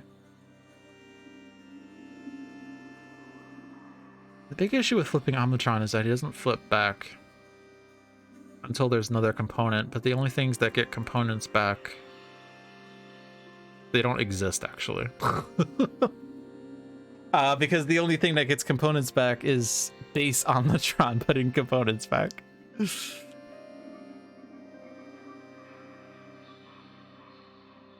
I don't know, this is rude. I mean, if I flip Omnitron, he only plays 1 card plus X, where X is the number of drones. The problem is, like, you know, if we turn this deck from being an Omnitron deck into a Matriarch deck, the terminal cards are then Adaptive Plating Subroutine, Electropulse Explosive, Sedative Flechettes, and Technological Singularity, which are all bad. I mean, EPE doesn't go off immediately, at least. Adaptive Plating Subroutine isn't gonna do anything. If I don't flip him, then he plays 2 cards, which could just be 2 drones, which would definitely be fewer cards than he would have played otherwise, or, you know, it's 2 plays, which does have a chance of being Sedative Flechettes or Technological Singularity. So, I mean, like, if he's throat jabbed, then those damages don't matter, is the thing. I guess the question is, do I even have enough damage if I wanted to go for taking out the components? I have a Rampage, I have a Nimble Strike, I have a Throat Jab for damage this round. I could play Flame Barrier, and then every time Raw is dealt damage from this. I don't think he's using that. It would only be 1 damage because of the -1.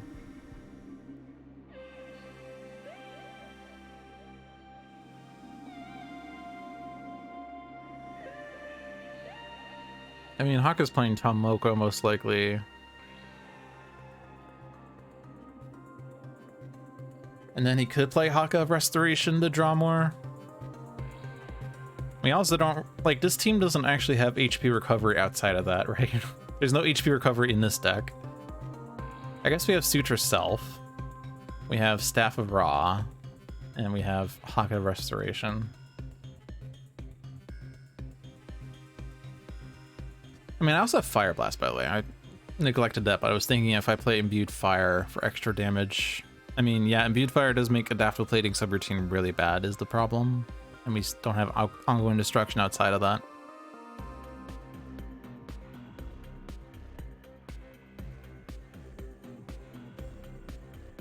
But it's not in play yet. And it counters the -1. I'm gonna play it. And I'm not gonna draw. But you're playing Tomoko. And that allows me to play Haka Restoration, and it's... Oh yeah, also Vitality Surge is HP recovery on Haka.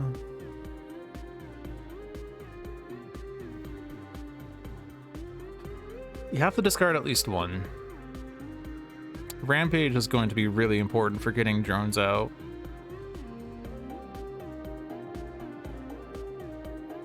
Most likely. I mean, with Imbued Fire, it is a lot of fire damage to us. Unless we can get Flesh of the Song God, which we don't have.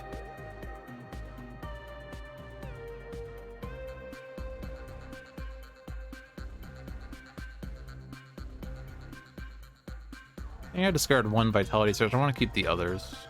But this hit point can go on Tachyon because she's the only one that doesn't have her innate HP recovery. During Intercession. That one redirects any environment card damage. Which would be Fire in the Biosphere. Which is going to be a lot of damage.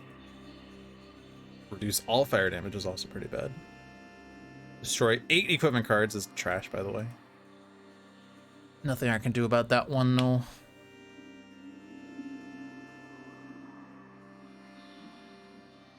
So Omnitron has not been throat jabbed yet. Am I using Team Leader? It's gonna be 6 damage. It's a lot of damage. I don't think I'm using Team Leader. I think I do Synaptic Interruption, but it could get destroyed. But also Omnitron's being throat jabbed, so I don't think I need to do that either. I could play Sucker Punch to get a burst in the trash and then not play anything else. Or draw anything else.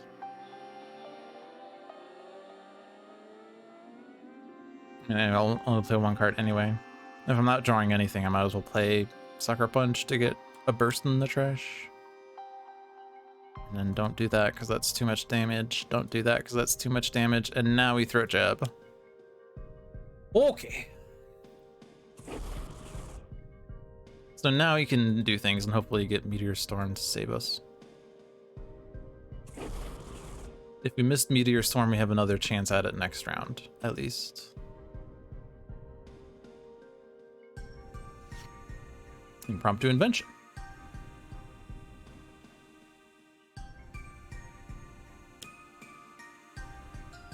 Well, that's not helpful.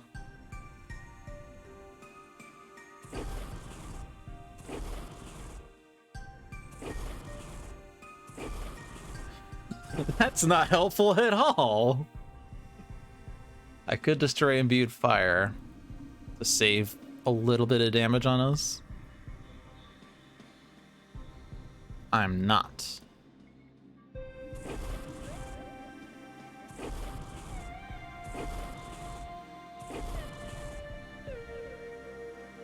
Alright, Raw is playing, or sorry, Omnitron is playing 2 cards. First was a drone, so he would have played an extra card anyway. Second is a drone, so yeah, we've actually effectively played fewer cards as the result of what we did. Ugh, unfortunately,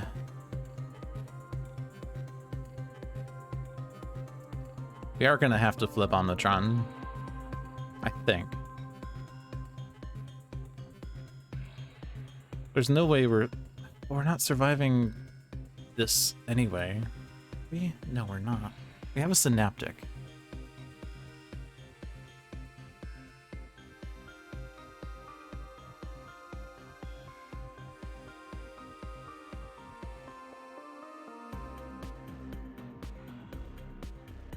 I'm just gonna do this damage.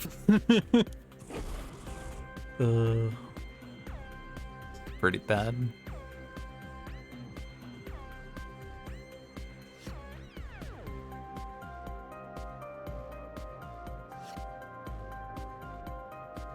Okay. I think I'm gonna be using Solar Flare. I don't think it's gonna last long enough, really. I'm gonna get rid of this imbued fire. Staff of Ra is good. If I can fit it in somewhere.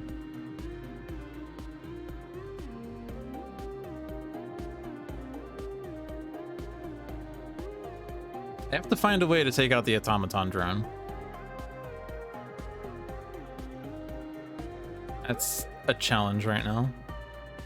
Rampage would do it at great hero expense. Well, not do it, but it would do a lot of damage. And Fire in the Biosphere gets taken out by Tachyon discarding, most likely.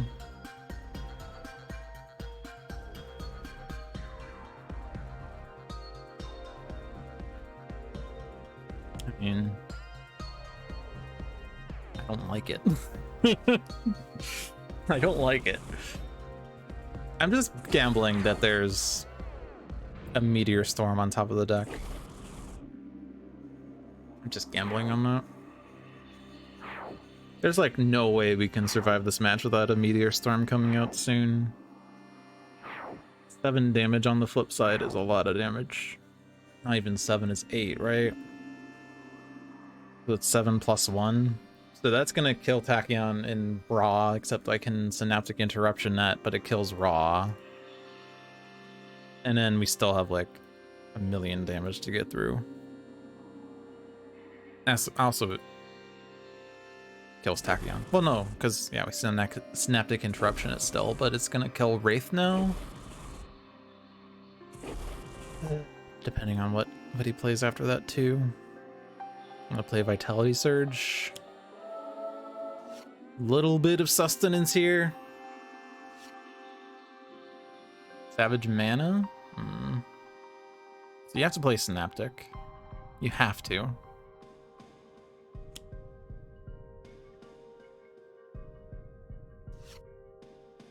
Summon Staff. Bleed a foot.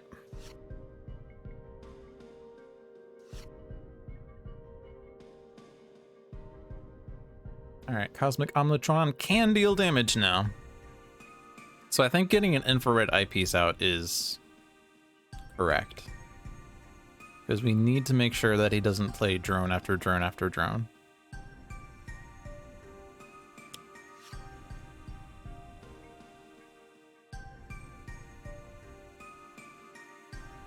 I could play the one in my hand, or I could put one into play and play Utility Belt, or I could put Utility Belt into play and play Infrared Eyepiece. Smoke Bombs is not going to do that much. It's going to redirect damage from Raw to someone else, and that someone else dies. Stun Bolt's not going to do that much because 8 damage is a lot. Mega Computer? I mean, we're gambling on Meteor Storm coming out, so Mega Computer doesn't do anything. I'm gonna put Utility Belt into play.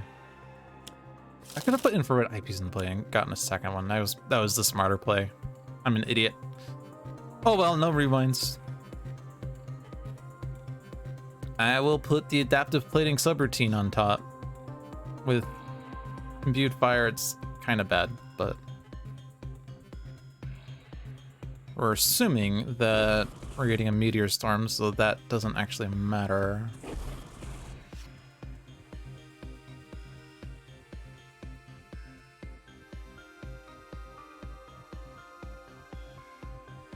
And if we do miss the Meteor Storm and Raw's being taken out, then we should have Raw discard instead.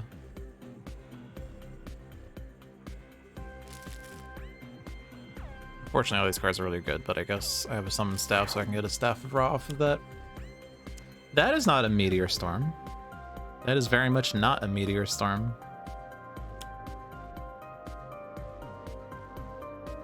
And these 2 cards underneath the self-destruct sequence are Oxygen Leaks. Okay, well, there are still 2 Meteor Storms left.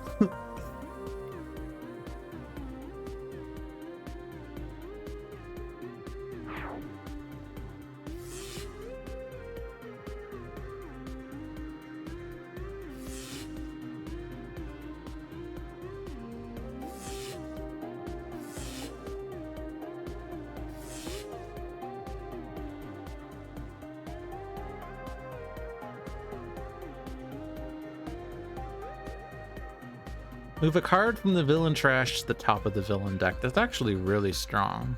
If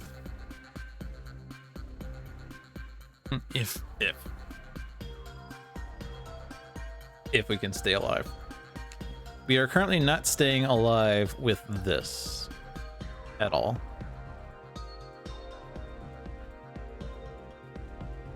Like, there's no way.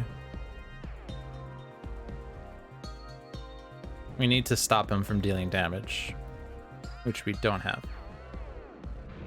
I could put an ongoing card on top, like any one of these really, like electromagnetic railgun, because like it doesn't do things right away. And that way, like, he doesn't play a drone. So like this effect is really strong. Destroying an ongoing card to destroy adaptive plating routine, sure, but if I can win this turn, then that would be important. It's not happening.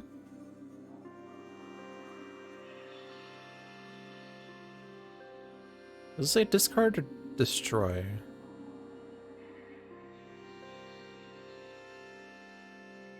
Discard. Discard the top card of the countdown pile. Discard this. If the countdown pile contains 10 cards. Okay, well, we're gonna have a countdown for the rest of the game until we can destroy it.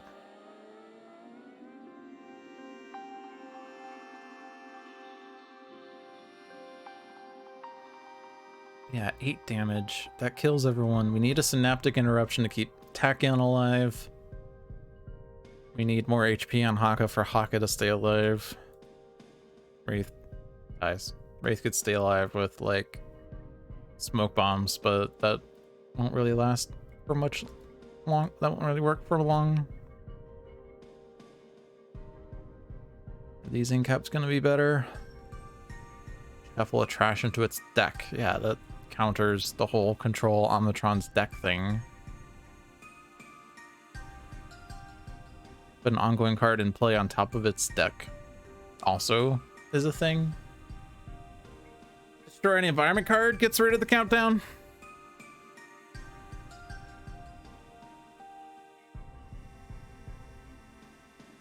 Alright, well, Tachyon is a fleet of foot and a nimble strike. Well, I guess nimble strike is a terminal card, so it doesn't quite help. Unless she draws, like, lightning reflexes. Because there's, you know, 2 cards, 3 cards? 3 cards that say don't deal damage still. And Wraith is drawing an extra card off of this. And also off of Fleet of Foot, so there's 2 cards in our deck that say don't deal damage. So there's a chance.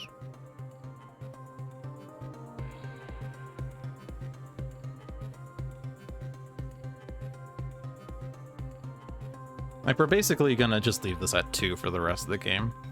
I guess we could use terraforming to destroy the countdown. I guess that's better than putting a component into play, but I guess the thing is, no, actually, no, never mind. I take that back. Terraforming is bad here. Terraforming is bad here. I forgot about the card play aspect of it. Also, terraforming could destroy Meteor Storm if Meteor Storm gets played. And then we just die anyway. Alright, cool. So, no, I forgot about the card play aspect of it. Electromagnetic railgun, sure.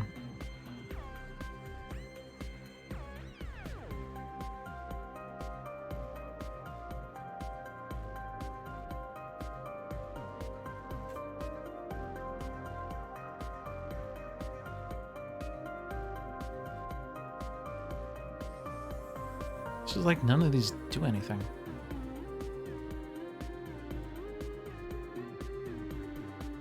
Take out the automaton drone.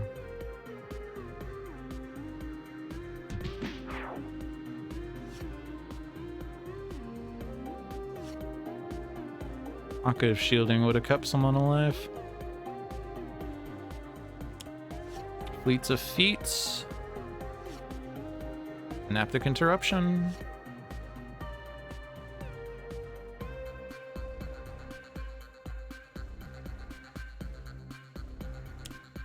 Keeps Tachyon alive.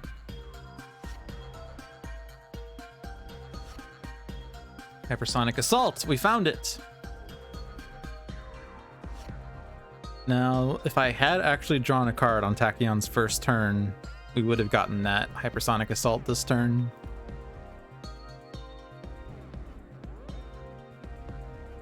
We have another impromptu invention. So I could get the second infrared. Well, we don't need it because we know what's on top, because we moved it on top with Raw, so I don't need to infrared eyepiece anymore.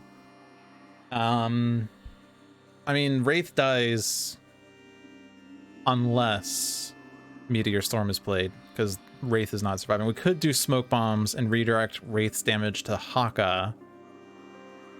I mean, Haka's dying anyway, so like that would spare Wraith for one turn. And then the next turn we redirect damage from Wraith to Tachyon and Tachyon dies. I guess no, we have Hypersonic Assault now. We do want to get rid of the adaptive plating subroutine, otherwise Tachyon and Wraith are not going to be able to do anything for the rest of this game.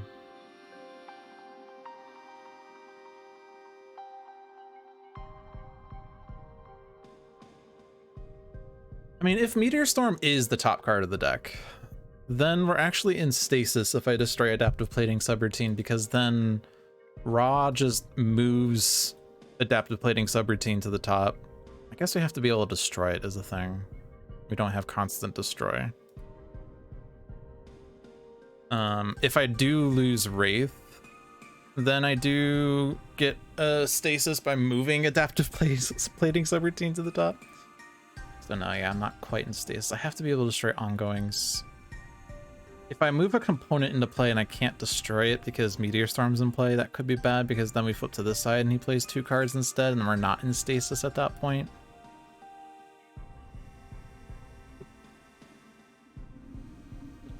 What if I incap Wraith right now?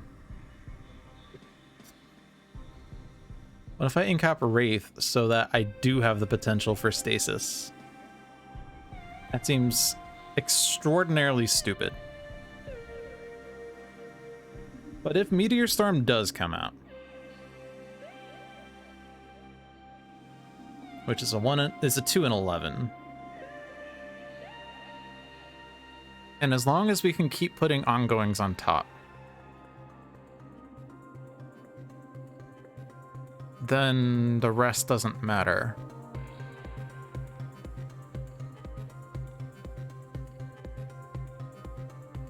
Omnitron would not deal damage. Omnitron always plays an ongoing that would be moved back to the top of the deck.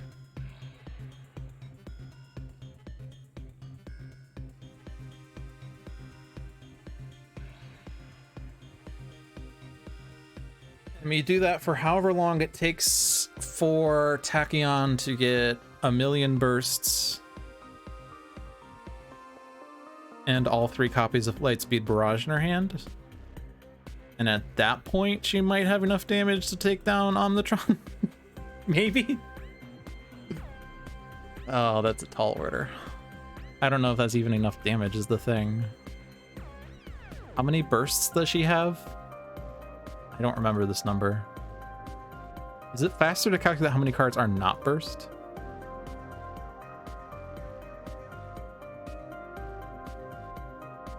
Four, 5, 6, 7, 8, 9, 10, 11, 12, 13, 14, 15, 16, 17, 18.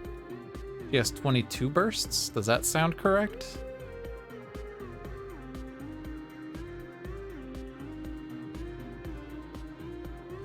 That means that she has 4 copies of one card that says burst. Is that correct? All right, well, I came up with 22, and that's validated by someone in chat, so it must be correct. Either she has 2 2s or she has 1 4 for 22 to work. Could be 2 supersonic responses. I don't see any other copies of those. And 2 quick insights. Okay. And then 3 copies of everything else.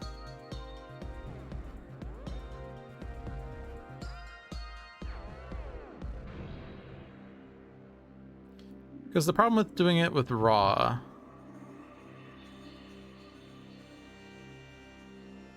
he always needs to move a card from the villain trash to the top of the villain deck, which means he needs to be able to move one of these cards.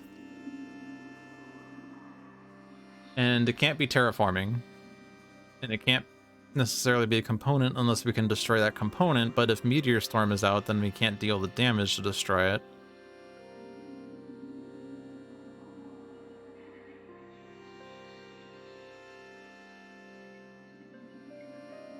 But Wraith could always put the ongoing card in play back on top. I think I have to take out Wraith.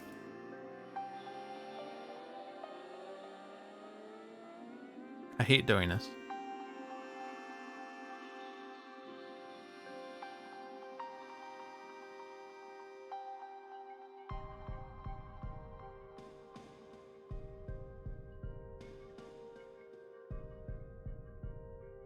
I'm taking out Wraith. What can I do with Impromptu Invention that would make the most sense?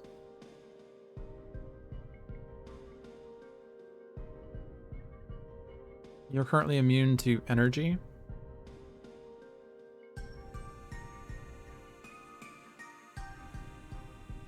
I could do Inventory Barrage to deal 6 projectile damage if I put any power into play, and then I can do this power to deal 1 melee. So that deals 7 damage. And then the second hit goes onto Wraith to kill herself. So that puts Omnitron at 72. And we're doing the burst thing, and I was trying to with the 22 bursts, these Lightspeed Barrages deal 22 damage. And if I play 3 of them in one turn, that's 66 damage. So you have to come up with 13 damage elsewhere for that to work.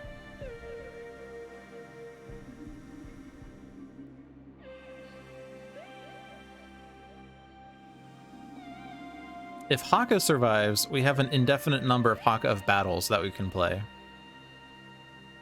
onto Wraith, or into, well, either onto Tachyon or onto Haka, really. Assuming he survives. If he survives the next round, if he dies because we have to wait one more turn for Meteor Storm, because Tachyon survives assuming, well, we know exactly what Omnitron's playing, but she survives this energy damage by redirecting it, but Haka dies. And Haka dies even if I do Stun Bolt, because it's 8 damage minus 1. Yeah, so it's 7. And Haka's and Caps say increase the next damage dealt by a target by 2. I'm not sure if that gets used up if Meteor Storm makes targets immune to damage. I'm sure it does. So we don't have any other sustain there.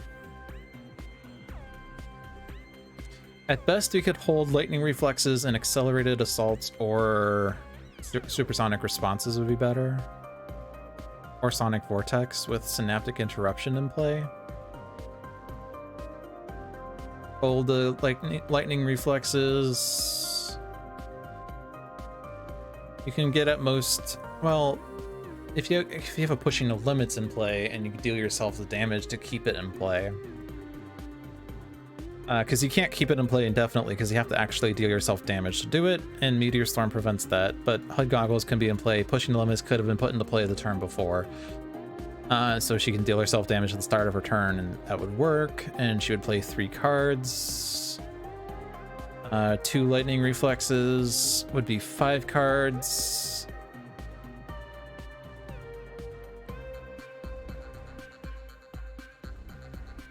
So yeah, it could be like Sonic Vortex, and then 3 Lightning Barrages. So that would be,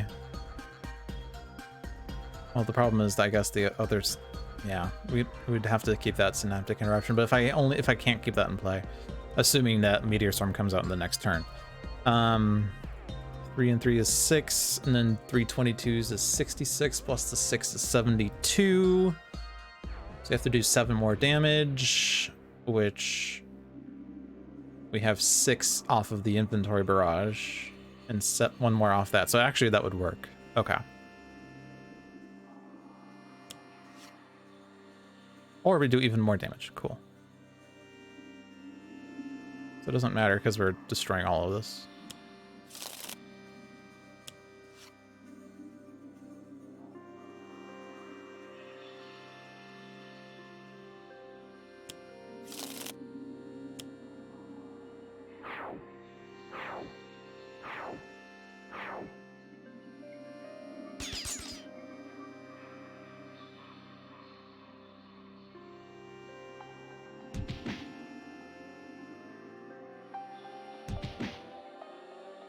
Okay. Come on, Meteor Storm. That is not Meteor Storm. Ah!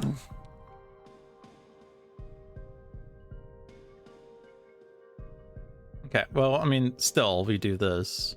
So we're still alive for one turn.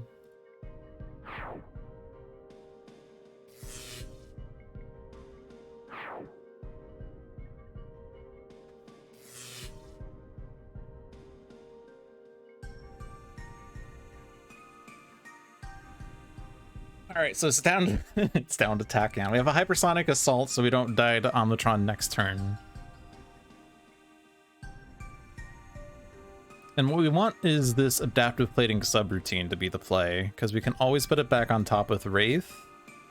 I mean, I guess it could be like a component.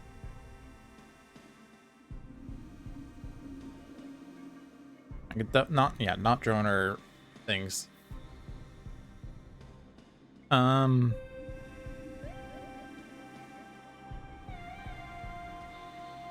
Yeah, the self-destruct is ticking, but we skip one of these turns. One of the in-cap turns. It's not a big deal.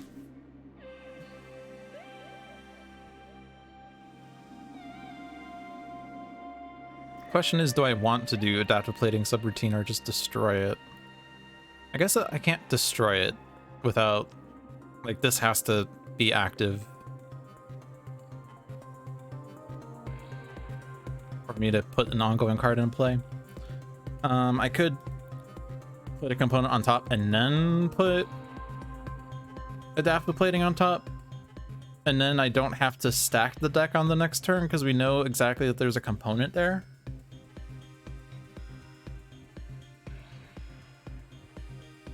Could also destroy the environment card here to stop the countdown, but I'm not really worried about it. You're currently immune to energy, so sonic damage works.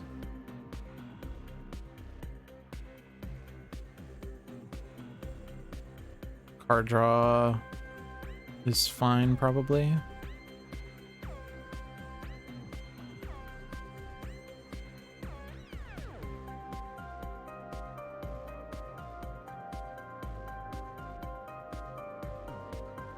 I mean, it's probably better to just destroy the self-destruct sequence than to let it keep counting down. Did it? What does it do? If you skip a turn...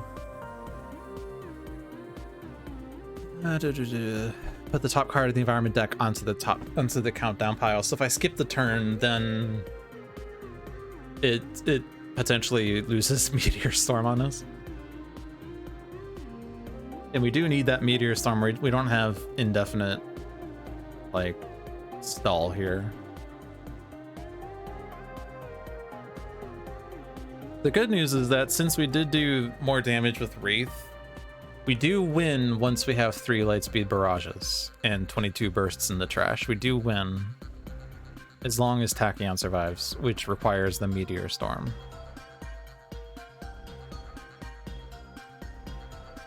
So I don't think we skip the rest of the turn then. So I think we move a component, destroy an environment card,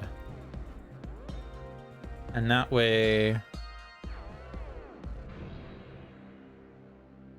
we have we know that he's not chaining drones, and we don't have the countdown anymore, and he can't deal damage with the hypersonic assault. And then Haka can allow for a card draw. I don't think we need the extra damage at all because we just need the Lightspeed Barrages after we've settled on our routine.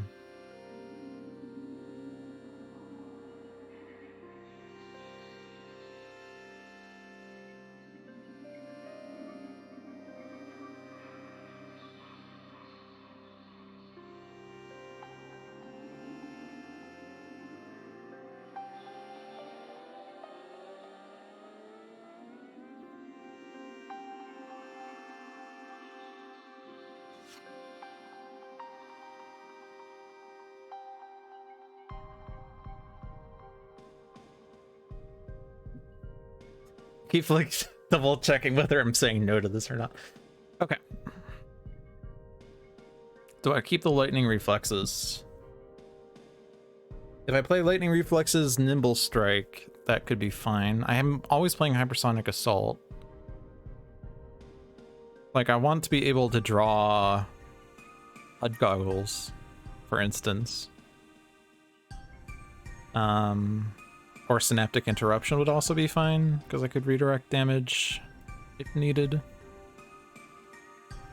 But then I lose the lightning reflexes, which might be important for playing the Lightspeed barrages later. I do have another one in the deck, and I do have a pushing the limits, but until we have Meteor Storm, we are at mercy of the environment dealing damage. Which the only damage would be off of fire in the biosphere, and there's one more copy of it left. And that will deal 4 damage to Tachyon, and if that happens, then I can't even use the thing. I can't use pushing the limits anymore. Oxygen leak deals damage, except we destroy it by discarding a card, or otherwise just using this effect. Pervasive red dust destroys equipments, but puts equipments from the trash into play, so HUD goggles would come back that way.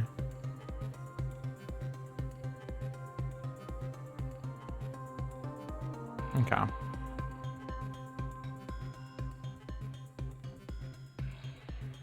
Does this move any card from a trash? No, just villain trash. Be nice if I could stack Tachyon's deck. I guess, ooh. Oh, but pushing the limits doesn't work that way. I was like, oh, I can put pushing the limits on top of the deck, but that doesn't work the way it would because its effects only work at the start of the turn. I mean, I guess I could do it to draw extra cards sometimes, but I don't really play extra cards off of it unless I can profit off of it. I'm gonna do lightning reflexes because I need to get through the deck faster, I think. Because I need more backups in case I don't get Meteor Storm for another few turns.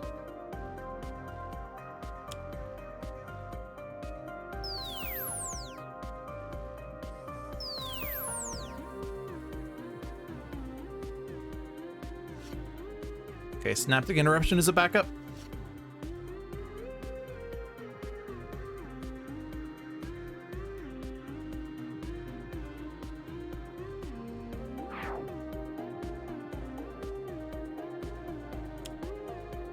Okay, well, fire in the biosphere. That is the last damage that Tachyon can ever take. Oh my gosh.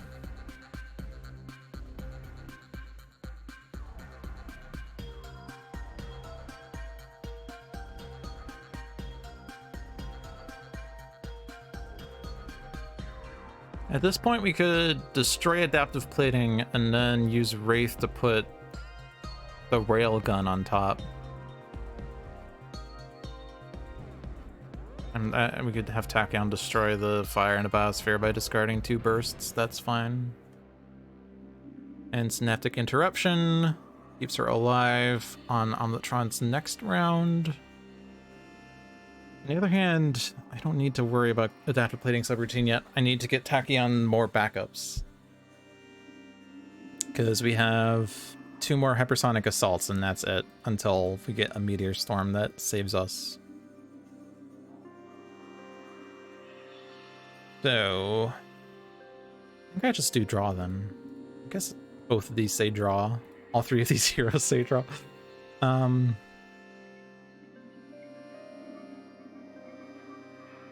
I mean, I can't leave the railgun out because Synaptic Interruption.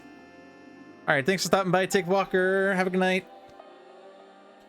Synaptic Interruption saves her from one of the damages, but not the second damage, so we can't leave the railgun out. We can move it to the top of the deck with Tachyon. Oh, sorry, with Wraith. You are currently immune to fire, so yeah, I can leave the subroutine out because if you're immune to Sonic, then Hypersonic Assault wouldn't work.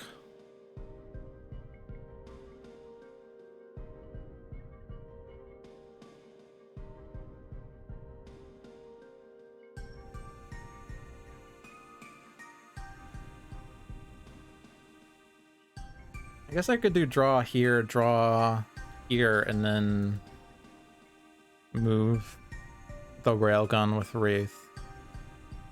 That way we give Tachyon 2 draws before her next turn to help out even more. There's a light speed barrage. There's a hypersonic.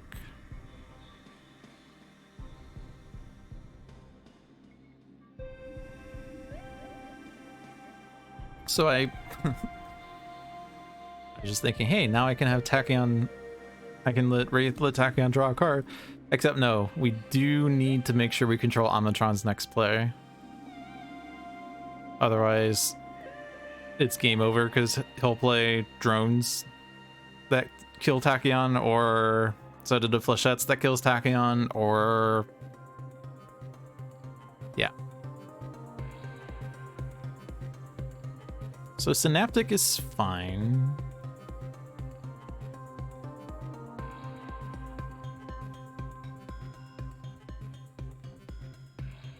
I think Synaptic is fine. I mean, we need it in the trash at some point anyway, so I might as well use it up when I get it. I guess the thing is I could, well, no, because 22 times 3 is 66 is enough. Okay. Blinding speed. Research grant. And we need to move one of these. The railgun. Has to be the railgun. Tachyon discards. This one. And this one. Alright. We got it.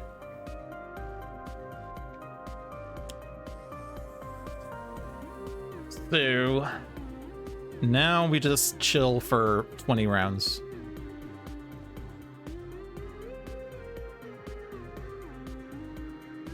So we still have to like not leave a component out, but we could like recycle adaptive plating subroutine. So like I think, well, I guess the Wraith could destroy, we could use blinding speed to destroy the railgun. So instead I do draw here.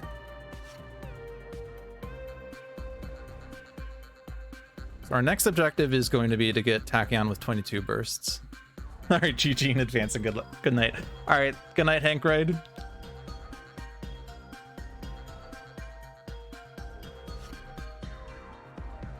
have to be careful if you don't recycle Tachyon's deck, but she's far away from that happening right now.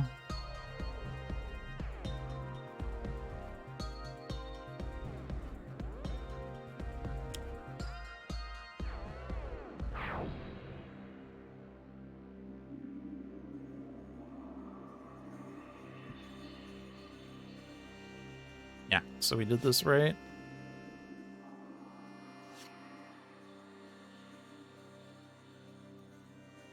Don't skip. Move that.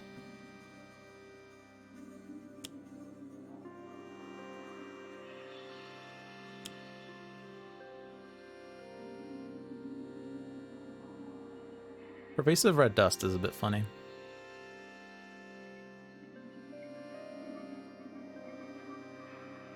I also can't really destroy maintenance levels because I can't shuffle my trash.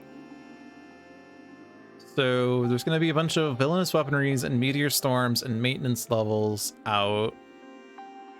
Actually, I think basically, oh, ooh.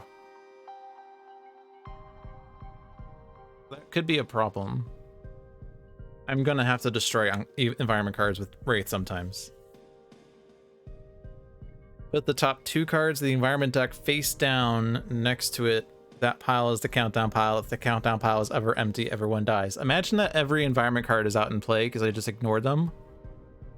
And then the self-destruct sequence comes out and there's no cards to put next to it. Oh man. I think I have to destroy maintenance level actually. Maybe? I might have to actually just actively destroy environment cards with Wraith. Oh, but I can't actually do that because I was moving this card. I guess I could like... Actually, it doesn't work that way. Ooh.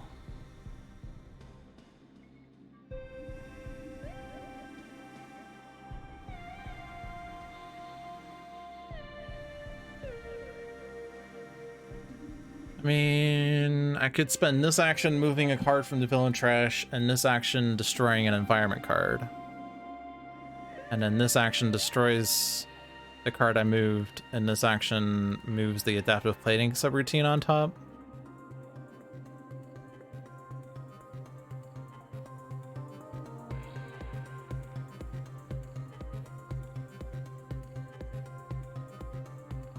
If I do that every other round, it's gonna be an annoying cycle. But that allows me to destroy an environment card every 2 turns. And I want to destroy a maintenance level this turn because I don't want the environment to keep playing 3 cards a turn. There's 2 copies of maintenance level. So if they play 3 cards a turn, that's like a self-destruct sequence that I have to keep worrying about, basically. And I don't want to do that. I guess I could have left it in play and just kept skipping Raw's turn or something. But I didn't do that. Guess we'll worry about it when it comes back out. As long as there aren't maintenance levels in play, I think we don't lose.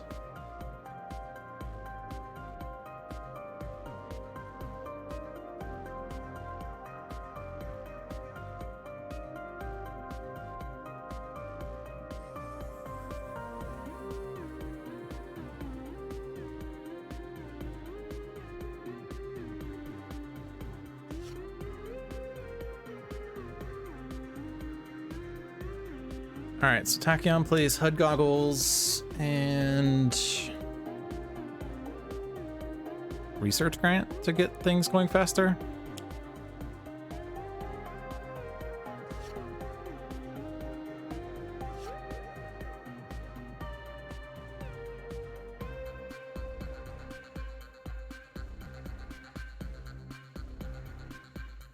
I know that one discards as well, but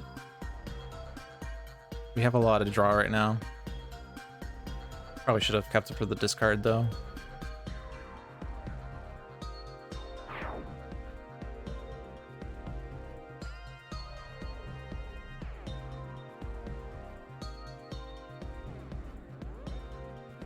I guess I could also destroy... Yeah, I could destroy this easily.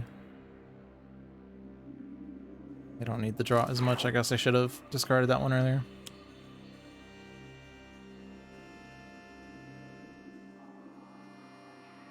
I'll discard for this one as well. More bursts, faster movement, sure.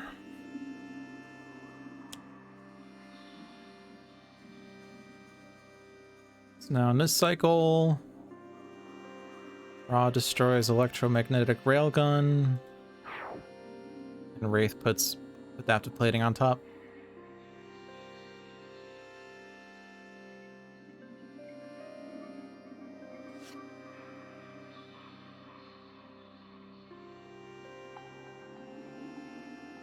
Now here, I don't have any draw here because I discarded the cards that said draw. Whoops. That was smart.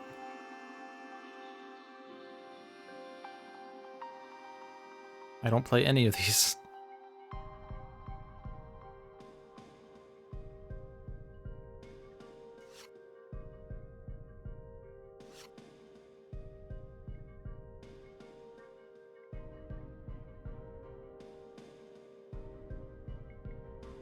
Feel like I want to keep the blinding speeds just in case for environment destruction.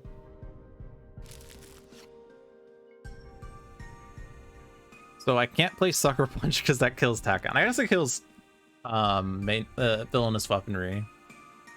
Actually, it's okay right now.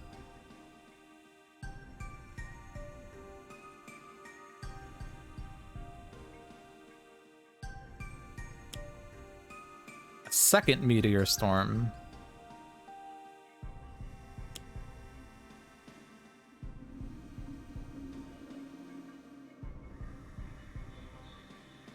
So at some point we have to skip to destroy one of them.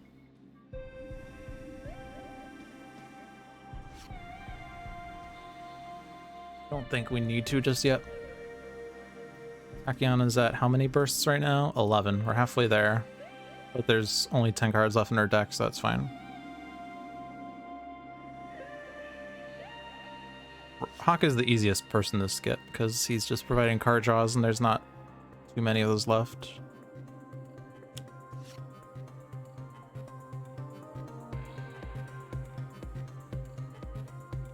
Let's play this while we still can.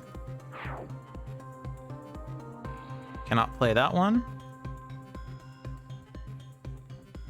I could play Blinding Speed to get rid of a Meteor Storm, but I think I'll do the next one on maintenance level. I think I can play one Pushing No Limits. I have another play. Don't want to play those.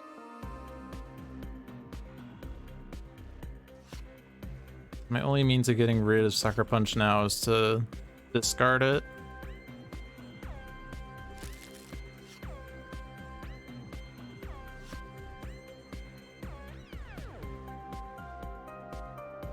And my only means of getting rid of Quick Insight is to discard it as well. Or no, I can play it and then... Yeah, I'm not going to be able to play Fleet of Foot if I draw it at this point, I think. So I play Quick Insight, it draws 3, discards 2. It could be... I mean, if I draw Fleet of Foot off that, that'd be fine. I just don't have Haka draw on Tachyon, which is fine.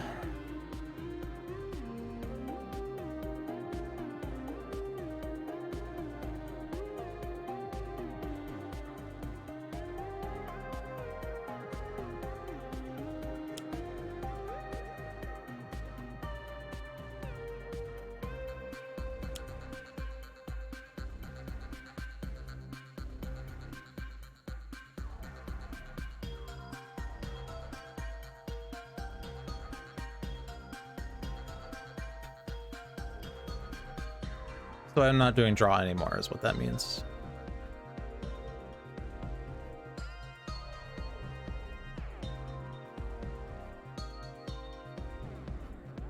I guess I could have skipped for a Meteor Storm is what I could have done.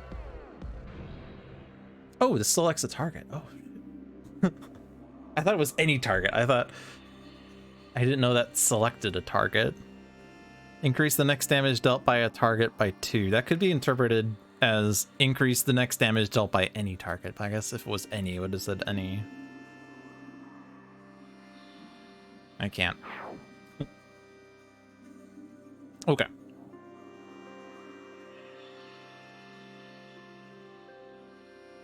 But that has to draw... Oh, what if I screwed up? Because I should have drawn once. Because if Fleet of Foot is on the bottom, there's no way I can discard it at that point. It does say may. I don't have to draw Fleet of Foot. Okay. I can still... I still have to play Quick Insight, I think. Ah, Fleet of Foot. I can actually just play it now.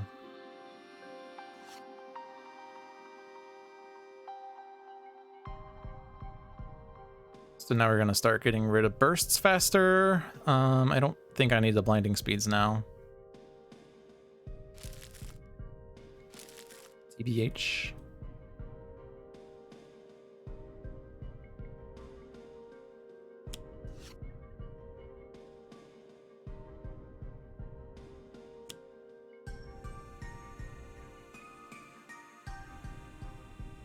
And now I don't draw anymore.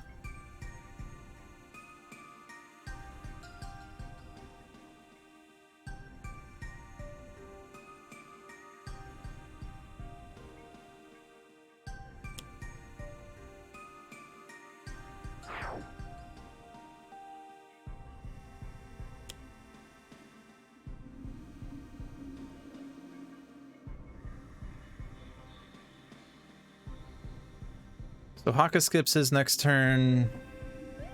We're not ready for Lightspeed Barrage yet. Actually, we could win this turn.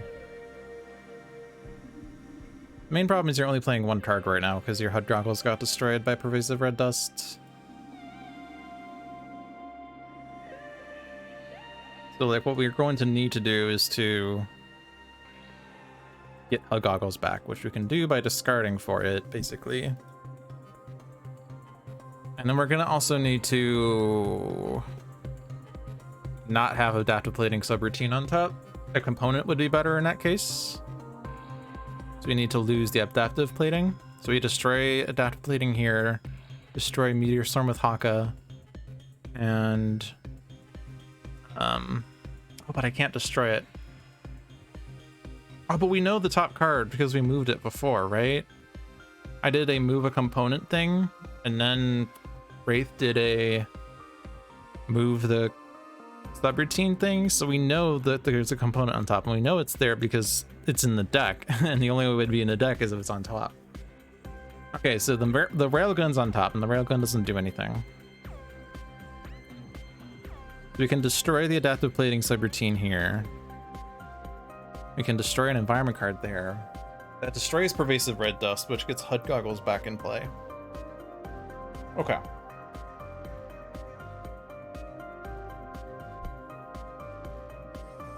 And yeah, as it turns out, we could have actually stacked this effect on Tachyon. I didn't notice that this was a select a target thing, in which case we could have done it that way and not had to set up Lightspeed Barrage. But that's fine. We're gonna win this way anyway. So we have lightning reflexes. We're gonna get a Hug Goggles back, so we're gonna be able to play the 3 cards. Hug Goggles says you have 2 cards. Lightning reflexes says you have 3 cards, and then you play those, and that's enough damage to win. As it is right now. I'm gonna get more bursts in play on Tachyon's turn. Maybe. Might actually be better to not do that.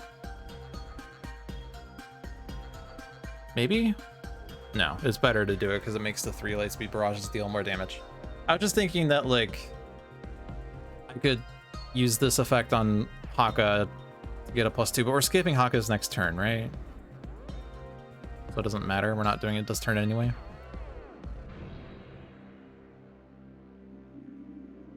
So we can destroy this one safely, and we get the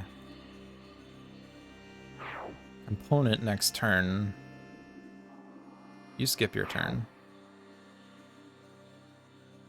You don't skip. Oh yeah, I can also discard the burst for Pervasive Red Dust. I don't actually need to destroy it with Wraith. And that would power up the Lightspeed Barrages more. Does it say May? No. Neither of those say May. Okay.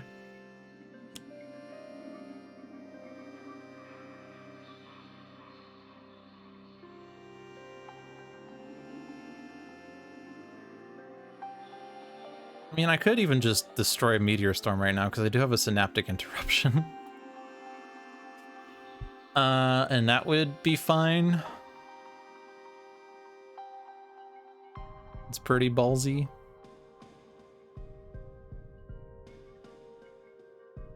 It's pretty ballsy.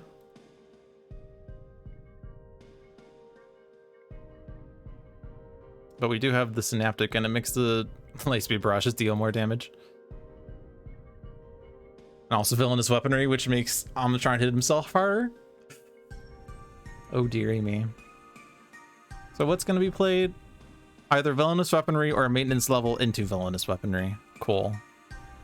Okay, sure hope that that I'm correct on this.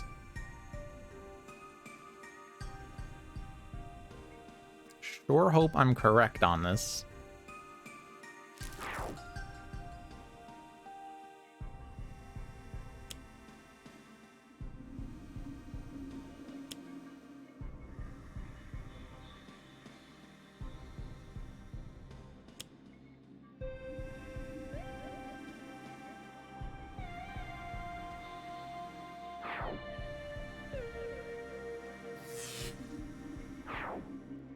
Because there's no going back. But yeah, my trash has 22 burst cards. It's all of them, literally all of them.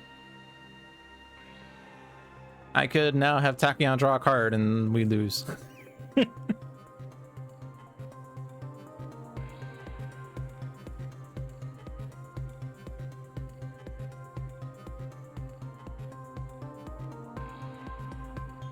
Right.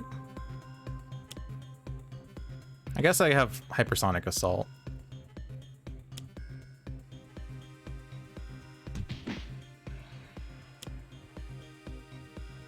Oh boy. Oh my god.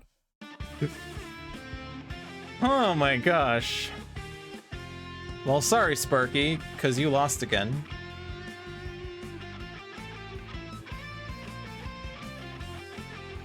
Oh boy.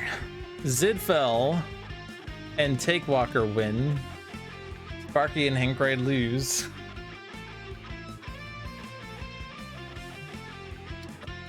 I was sweating a bit, yeah. Once the meteor storm was out, it was over. But this is definitely the there's an achievement that says win the game with only one hero active at 1 HP. That would have gotten that achievement if I didn't have it already. But oh boy. That was a fun game though. I'm not sure if that was what John did, but I'm sure that like pretty much everyone on the internet that week was saying stuff like, John stacked the decks to be terrible, where are the meteor storms? As it turns out, the 2 terraformings immediately were nice. Actually didn't matter in the end, I guess, because we ended up with recycling the components for 5 rounds before the meteor storms came out. But if we did get the meteor storm on that turn where I intentionally incapped Wraith, like, it was definitely correct to do it that turn, I'm sure, because if we did get the meteor storm, we wouldn't have been able to have that infinite sustain trick that we were doing. But yeah, it was definitely close. And if Tachyon did take the extra damage to get that, like, draw on her first turn in order to stop Omnitron from dealing damage, maybe it would have been better. But we also had her survive at 1 HP, so every hit point was important in that match in the end. Oh boy, I don't like to play Challenge Cosmic Omnitron because of that double H rule, so this was definitely a sweaty match.